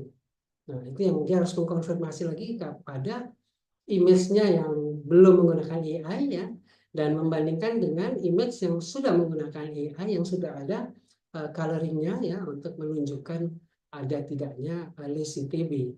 Dari situ baru dia menetapkan atau mengambil suatu clinical judgment untuk tindakan selanjutnya. Nah, lemahnya lagi yang kedua adalah dalam sistem ICF ini, dalam deteksi dini, itu sputum pasien itu harus dikirim ke fasiankes yang lain, jadi nggak bisa instan hari itu. Nah, saya menyarankan ya ini satu area baru untuk dilakukan research ya bagi teman-teman radiografer untuk dimasukkan ke dalam ICF system, di mana mungkin microscopic image ya, jadi dia mikroskop dengan digital camera ya itu mengcapture gambar hasil sputum, kemudian kita ciptakan suatu machine learning ya dari ratusan atau ribuan data supaya dia juga menjadi AI ya untuk lab test. Sehingga ketika lab test itu sudah AI, radiologi sudah AI gitu kan, kemudian dikombin masukkan ke dalam tata kelola ICF tersebut, maka praktis pelayanan jauh lebih cepat, lebih singkat, dan langsung dokter bisa memberi resep ya kepada pasien saat itu juga. Selanjutnya adalah tinggal konseling dan monitoring. Mungkin itu yang bisa saya sampaikan. Mohon maaf bila kurang jelas. Terima kasih, Mbak. Iya, kemudian mungkin saya masih agak sedikit bertanya ya Pak ya, apakah AI ini bekerja pada pasien yang sudah ada bergejala atau randomly diambil penerapannya pada pasien yang terlihat sehat tanpa gejala? Ya, tadi saya sampaikan di awal ya, AI ini tentunya tidak menggantikan atau mereplace tugas tenaga medis, tetapi dia mengasistensi selama ini dengan berbagai kelebihan maupun kelemahannya. Nah, penggunaan AI ini khususnya di bidang imaging kita, dia bisa digunakan untuk mendeteksi ya atau early detection atau ya untuk evaluasi dari pasien yang sudah mengidap. Tapi dalam konteks aktif case finding ini berarti kita proaktif untuk mengidentifikasi subjek-subjek yang belum jelas sebenarnya dia terkena TB apa tidak, kan begitu. Sehingga sangat membantu untuk mendapatkan data. Mungkin pertanyaannya, gimana kita mendapatkan sampel, katakan tadi saya sampaikan 353 begitu ya. Kita bekerja sama dengan fasiankes setempat. Jadi ACF program itu kita sosialisasikan, kita diseminasikan ke fasiankes setempat atau puskesmas ya. Terus kita mulai menghubungkan ya tim kami ini dengan database yang ada di puskesmas. Di puskesmas itu mereka mengacu pada SITB, Sistem Informasi TB yang dimiliki oleh Kementerian Kesehatan. Hanya di SITB itu tidak terintegrasi dengan AI atau radiologi AI. Maka konsep 6 step tadi saya reduce menjadi 3 step, tapi menjadi simple, 2 jam lebih cepat, ya. Tapi tanpa sputum AI ya. Terus kita laksanakan secara real di lokus, gitu kan, sehingga bisa mengidentifikasi subjek-subjek baru, begitu Mbak. Tapi tidak tertutup kemungkinan AI yang ada pada modalitas untuk memeriksa pasien evaluasi TB. Jadi benar-benar mengasis kita untuk pekerjaannya jadi lebih mudah ya Pak ya, lebih mudah, lebih efektif, lebih efisien. Walaupun tetap gold standarnya tetap sesuai prosedur harus dibacakan dan sesuai alur ya Pak ya. Iya, dan saya sempat merangkum beberapa pertanyaan dari teman-teman ini Pak. Mungkin bisa kita diskusikan di sini. Beberapa pertanyaan sudah masuk. Penerapan AI untuk meningkatkan kualitas gambar ini kan belum merata ya Pak ya, belum merata. Apakah mungkin kan nih di dalam kacamata Bapak sebagai peneliti dari kita bisa menciptakan inovasi terus-menerus sehingga bisa lebih cepat lebih cepat tersebar AI-nya ke seluruh pelosok, karena kan saat ini inovasi AI itu banyak yang menerapkan masih di kota-kota besar ya Pak ya, sementara yang banyak membutuhkan itu di masyarakat luas. Kalau dari Bapak sendiri bagaimana? Ya, terima kasih Mbak. Kalau hemat saya ya, penerapan AI ini dalam konteks kualitas gambar, saya kira perlu lebih dipertajam ya bagaimana kualitas gambar itu tidak menggunakan WhatsApp image. Ya. Nah, ketika kita koneksikan workstation dari DR atau apapun equipment X-ray yang berbasis AI dengan komputer baca, ya. Ini kan di lapangan ini bukan di rumah sakit. Kalau di rumah sakit kan ada workstation yang buat dokter. Berarti image processing-nya, ya post processing-nya itu oke lah, ya satu produk mereka bisa melakukan eksplorasi terhadap lesi. Tapi ini kan untuk kerja lapangan. Kita menjemput bola, ya program ini ke desa-desa itu yang tidak punya workstation. Adanya hanya unit X-ray dengan satu workstation. Ketika dikoneksikan dengan yang lain, nanti Mbak Pamela harus bayar lagi karena itu opsional. Dan itu tahunan. Ini kasihan nih bangsa kita ini. Mudah-mudahan ada vendor yang mendengar ini gitu ya, atau teman-teman di vendor yang mendengar, agar supaya paling tidak lah ya diberikan satu akses ya untuk AI di workstation yang dibaca oleh dokter, karena itu terpisah. Kalau dokter jadi satu dengan workstation di ruangan yang sempit, dia kena X-ray gitu kan dan lain sebagainya, bacanya dengan 300 pasien itu semua kan kasihan. Maka kita pisahkan dia. Walaupun DR yang modern, yang portable itu memang mengklaim bahwa dosisnya rendah. Ya, tapi sekecil-kecilnya dosis, tapi kan ya tetap dosis kan. Ya kan, jadi dokter apalagi orang awam kan dia tetap berusaha, aduh saya nggak mau deh kena radiasi, kita jauhkan. Jaraknya itu ya sekitar 5-6 meter kan begitu. Nah, ini yang jadi masalah. Sehingga bagaimana kita bisa concern ya menjaga agar kualitas image itu sesuai dengan aslinya, nggak conformal. Ya, walaupun dokter nggak bisa melakukan post processing, tapi setidak-tidaknya dicom format itu data image-nya specifically ya image pixelnya itu terjaga dengan catatan ya semua device itu dengan matriks profile yang sama, medical grade. Jangan punya kita pakai tablet yang di dalam medical grade dan lain sebagainya. Yang pertama. Yang kedua, image quality itu belum saya lihat dipakai web based, masih LAN local area network. Kalau web based tentu saja dia akan mengirim tidak berupa DICOM, compressed image ya. Katakan saja dengan JPEG 2000 misalnya, itu diakui oleh IEEE ya untuk bisa mentranslate gambar, dan itu butuh bandwidth yang gede walaupun kita kerja di remote area ya yang jauh, asal ada koneksi internet bisa web, gambar langsung bisa dikirim ke physician atau dokter yang tidak ada di lokasi, bisa dibaca. Artinya sekarang sedang berkembang ya teknologi AI itu khususnya secara lokal. Saya cukup bangga ya beberapa produsen AI lokal ya untuk melakukan hal-hal yang serupa agar supaya itu AI teknologi itu tidak hanya pada device-nya dan workstation-nya aja, tapi bisa di webkan. Dan saya yakin sudah ada nih beberapa produk dari beberapa vendor yang beli. Hanya mungkin bagi teman-teman radiografer yang punya responsibility untuk memastikan bahwa ketika akan bekerja dengan itu, akan purchasing ya produk tersebut, pastikan satu, sudahkah dilakukan studi klinik ya dari AI, karena itu kan mesin yang dipelajarin. Jadi AI itu kalau di downgrade itu ada namanya machine learning, nanti kalau lebih dalam lagi ada namanya deep learning.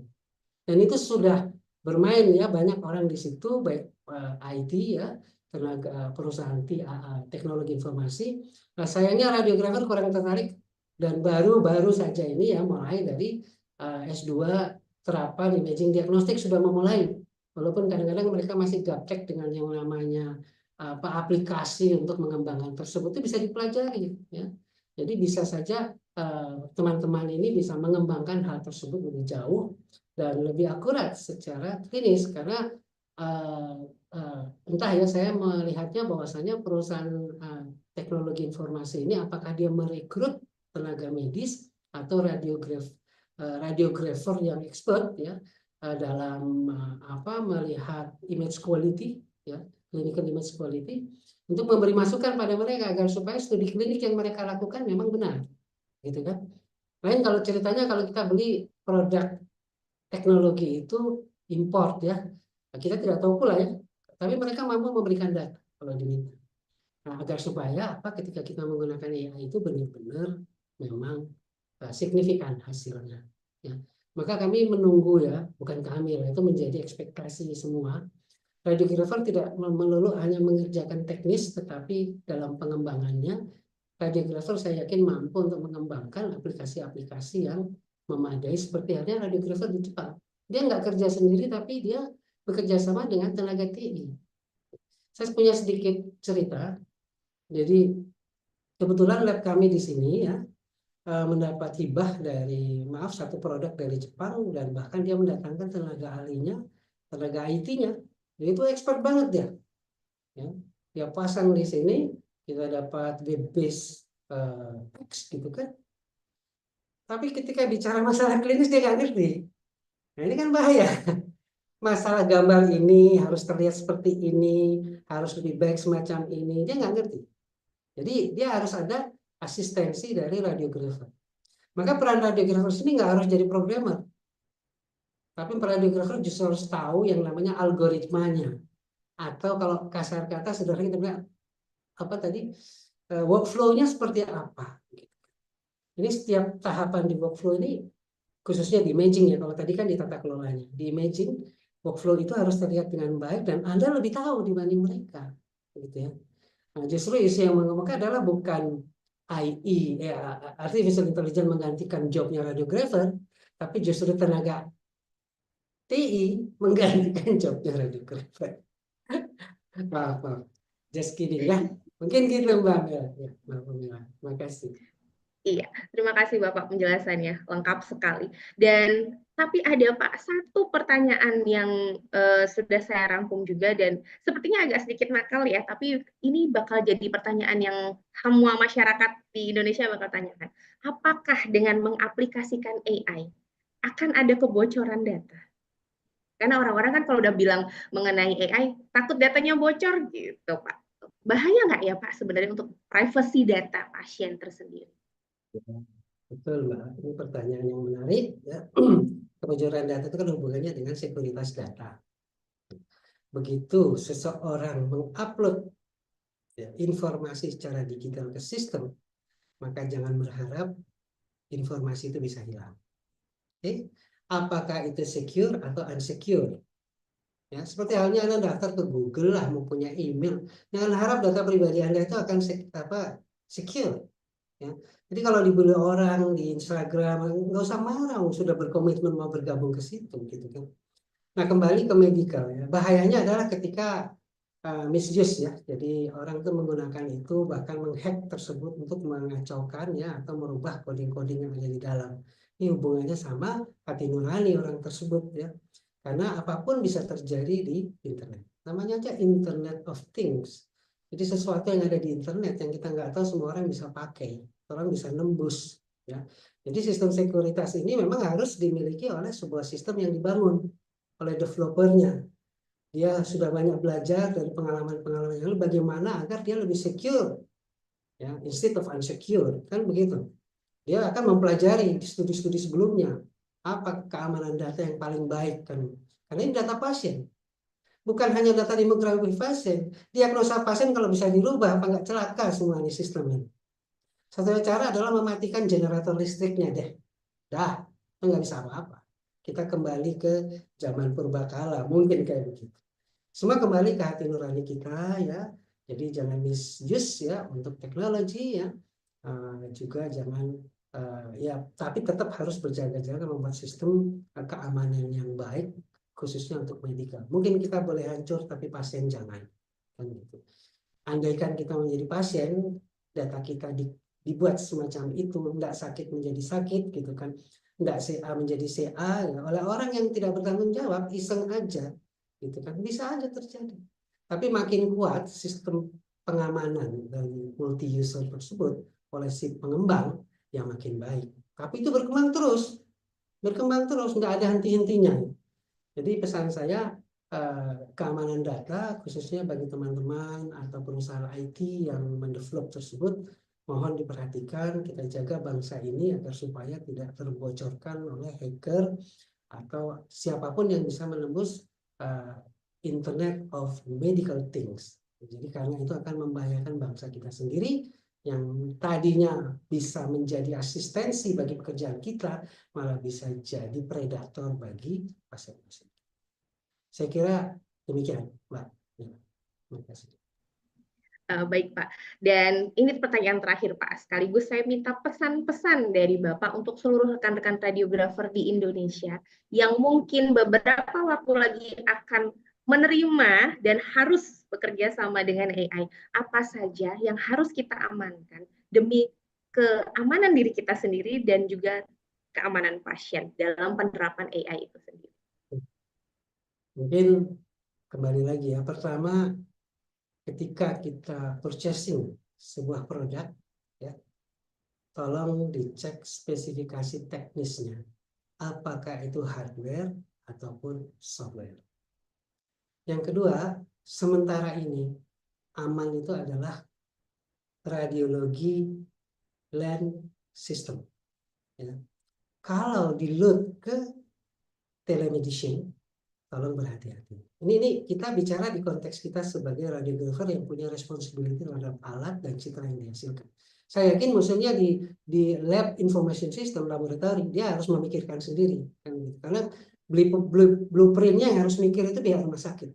Tapi setidaknya kita secure dulu di radio. Jadi selama ini teman-teman sudah mengimplementasikan LAN di radiologi untuk proses komunikasi, interaksi data, demografi maupun ekspektasi dokter yang maupun penyimpanan gambar. Radiologi utama mengkoneksikan semua modalitas yang ada dalam satu pintu masuk. Jadi dokter mau masuk harus kasih akun. Kalau perlu akunnya selalu diacak-acak, jangan sampai dia menggunakan akun yang sama. Kadang-kadang nanti diberikan kepada residen, gitu kan? Nah, residen pakai, kita nggak tahu kemana lagi itu, gitu kan? Jadi adminnya radiologi harus, IT-nya di radiologi harus benar-benar concern tentang hal tersebut. Itu yang pertama. Kemudian yang kedua, ya, ketika kita akan menggunakan AI teknologi dikembangkan di radiologi, boleh lakukan secara lokal atau menggunakan yang yang bermerek gitu ya, yang komersial ya. Tapi pastikan pula bahwasanya sistem sekuritas datanya seperti apa, gitu kan? Dan itu sampaikan ke pihak manajemen rumah sakit, karena tidak sedikit rumah sakit yang dibobol pula sistem informasi rumah sakitnya oleh pihak-pihak yang tidak bertanggung jawab. Biasanya yang dibobol itu masalah billing, gitu kan? Supaya nggak bayar, supaya ini dan lain sebagainya. Kalau teknologi AI-nya orang-orang ahli IT mungkin nggak gitu care ya, yang penting bisa nggak bayar dan sebagainya. Tapi kita orang medical sangat concern bahwasanya perubahan data atau misleading, kesalahan penggunaan data itu menyebabkan dokter yang menggunakan teknologi, dokter yang memberikan resep pengobatan menggunakan teknologi, ya, itu bisa menjadi banyak kesalahan yang akhirnya merugikan publik. Jadi sekali lagi dari point of view saya yang kedua di situ terkait dengan akuntabilitas publiknya harus benar-benar diperhatikan, gitu ya. Terakhir ya, terkait dengan TB ya, teman-teman sekalian mohon nanti bisa bergabung ya pada komunitas TB khususnya, karena di situ sudah melibatkan radiologi sebagai salah satu supporting system di dalam active case finding ya, dalam kerangka untuk menurunkan angka TBC di Indonesia secara benar dan signifikan. Sehingga apa yang teridentifikasi baru itu harus selalu dipantau. Seringnya pasien itu adalah putus pengobatan ya, dan itulah yang menjadi ya, yang namanya resisten tapi menyebarkan kemana-mana. Ingat, TB ini pesan dari P2M gitu ya. TB itu dia sekarang tidak hanya menyerang lungs ya, tapi sudah berinfiltrasi atau berkawan ya dengan penyakit-penyakit di organ lainnya, termaksud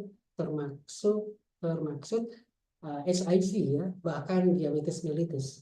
Ya, sehingga tolong ini bisa dibantu untuk bisa bergabung di SITB atau kalau perlu memeriksakan diri Anda ke layanan setempat begitu ya. Karena kita tidak tahu, sekarang tidak harus batuk-batuk sampai berdarah, kalau itu udah parah. Kadang-kadang sering batuk, periksa saja. Ya, dalam kerangka untuk memastikan bahwa kita terbebas dan keluarga kita aman. Dan terakhir ya teman-teman radiografer, semangat ya untuk tetap belajar ya. Belajar itu tidak ada yang tidak manfaat gitu kan.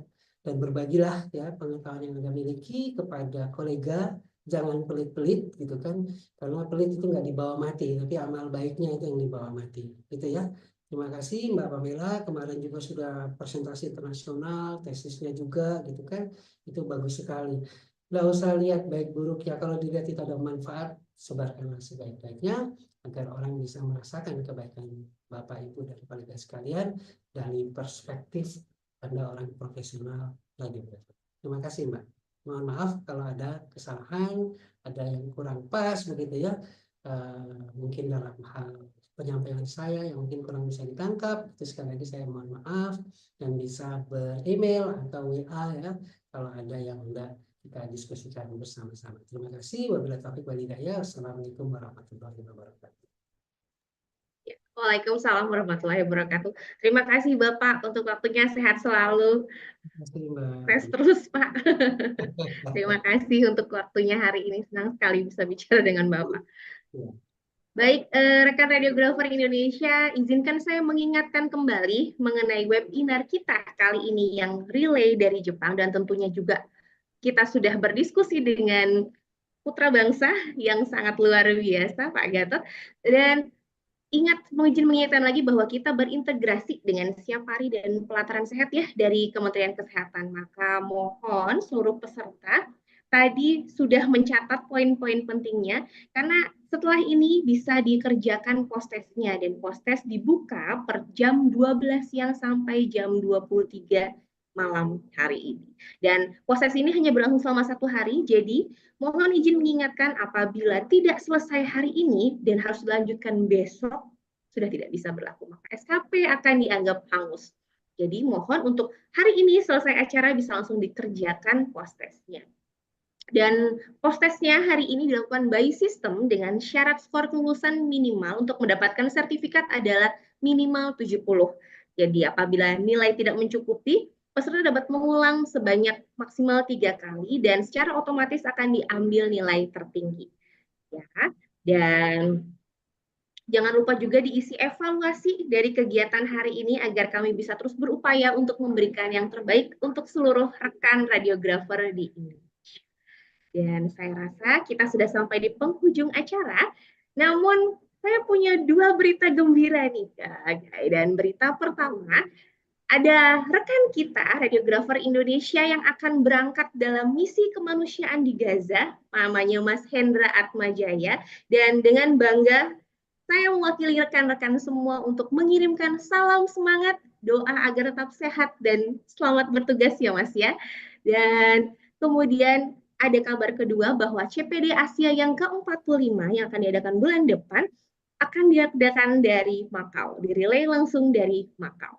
Jadi jangan lupa untuk update terus acara kami di Siapari tentunya, dan daftarkan diri Anda segera. Jangan sampai ketinggalan atau sampai kehabisan kuota ya. Baik, saya mewakili segenap rekan yang bertugas mengucapkan terima kasih untuk semua perhatian, apresiasi, dan pertanyaan yang sudah masuk. Dan saya mohon maaf juga apabila dalam kami melaksanakan acara hari ini ada beberapa kekurangan. Dan tetap semangat, ya, sehat selalu, dan wabillahi taufiq wal hidayah. Wassalamualaikum warahmatullahi wabarakatuh. Radiografer Indonesia bersama sejahtera mendunia. Ya, izin Mbak Puspa. Oh iya, halo. Ah iya, sertifikat Mbak. Oh oke, oke, dan tim IT mohon bisa ditampilkan sertifikatnya.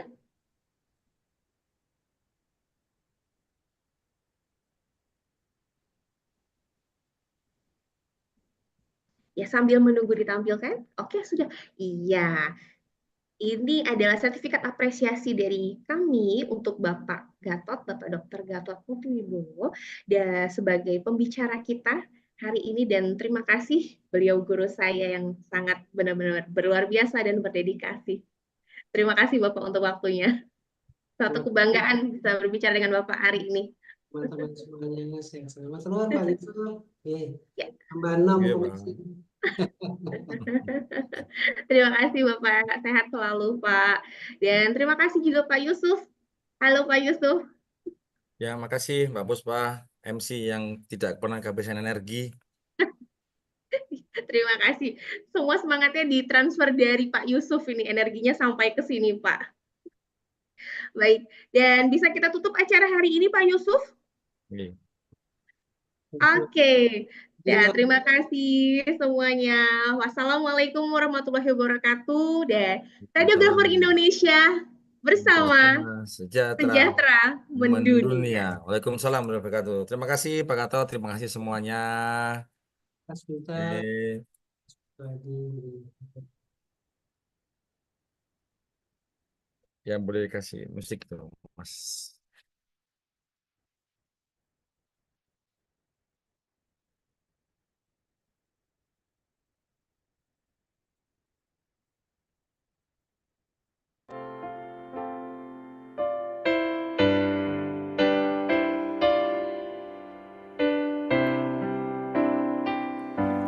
Senada seirama angkat lagu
Baik, terima kasih. Masih ada yang stay. Saya masih, Pak. Iya, oke, baik. Assalamualaikum Pak. warahmatullahi wabarakatuh. Waalaikumsalam warahmatullahi wabarakatuh. Kebetulan masih ada Pak Sekum nih. Pak Pasti masih Sekum, ada. Nggak izin. tahu beliau aktif nggak, Pak sudah. Oh, Pak Sekum Kayaknya ya. nggak aktif tuh. Enggak, baik. Kemarin itu dia langsung saya sampaikan aja ke yang lain. Kita mendapat arahan dari melalui Pak Sekum dari Pak Ketum bahwa Hmm. untuk next step ke depan yang sampai ringkas bahwa untuk CPD ini dimohon untuk ber-SKP. Ini salah satu kegiatan rutin memang yang tidak tidak melibatkan banyak hal mungkin ya. Nah, jadi tugas dari tim HLN atau tim CPD rutin tiap bulan ini paling melakukan perubahan KAK ya, disetorkan ke Mas Udin, nanti sampai keluar SKP. Nah, kita belum tahu kalau waktunya rundownnya hanya dipersingkat dengan pembicaraan dari maaf pembicara-pembicara dari tim CPD misalkan. Oh, besok kan kita di MRTA ya, Mako. Kayaknya atau apa yang Berarti stroke jadi apa? tanpa terlibat lagi tanpa cari-cari lagi untuk narasumber lokal gitu. Kalau kita kesulitan itu sih Mas disarankannya. Mungkin ada dari yang lain nih masukan. Jadi kita tiap bulan ini. Kalau sekarang udah selesai berarti kita harus ngajuin lagi dari sekarang. Karena MRTA itu tanggal berapa ya tadi itu? Saya yang belum lihat Tanggal 20. 20 nggih. 6 Di hari 20 lagi, Pak. Januari ya. Iya, 20 Januari ya. Nah, ya. Berarti kan dari sekarang kan harus ngerubah dulu kan ini kan ngerubah ke AK doang, pindahin terus materi pembicara kayak kemarin seperti itu mungkin. Begitu Mas. Ada saran? Nah, Yusuf, biar teman-teman semua kebagian apa gitu, Pak. G. Biar kita tidak dia lagi. Enak gimana, Pak? Ini kan lebih mudah nih karena kita udah 3 kali berarti yang ada CPD ya. Ya, Sudah tahu lah polanya kayak gimana ya. gitu.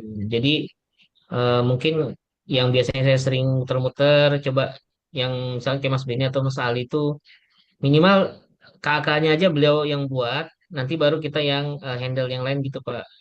Soalnya pengalaman kalau misalkan kita naruh di grup itu ya udah saling bukan saling nunjuk-nunjuk ya.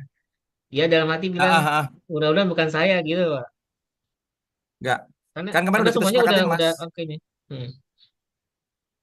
Dari jadwal yang kita buat di Excel itu udah kesepakatin sih. Nah, termasuk di sini ada timnya juga nanti ada mungkin ada Pak Suryo kita bisa masukkan ataupun eh, Ya, Mas Ansor kita masuk Mas tim aja Ansor udah bergilir. pasti otomatis Mas Ansor itu. G. Jadi kan sesuai dengan rundown kemarin kan hari ini sebenarnya kan sebagai PIC-nya kan Mbak Puspa kan gitu. Hmm. Kebetulan dengan berbagai kondisi kemarin beliau lagi ada acara belum sempat kembali kan sehingga di handle sama Mas Duta. Nah, secara jadwal untuk next step ini bulan depan itu nanti kita lihat lagi ya di tim ya itu gilirannya siapa Mas Ali kalau nggak salah tuh. Nanti kita coba minta. Kalau mau enak itu Pak, jangan per bulan Pak. Ini ya, tanggung jawabnya. Next event. Iya. Event Kenapa? setelahnya siapa dia itu jadi nggak berdasarkan bulan gitu Pak. Misalnya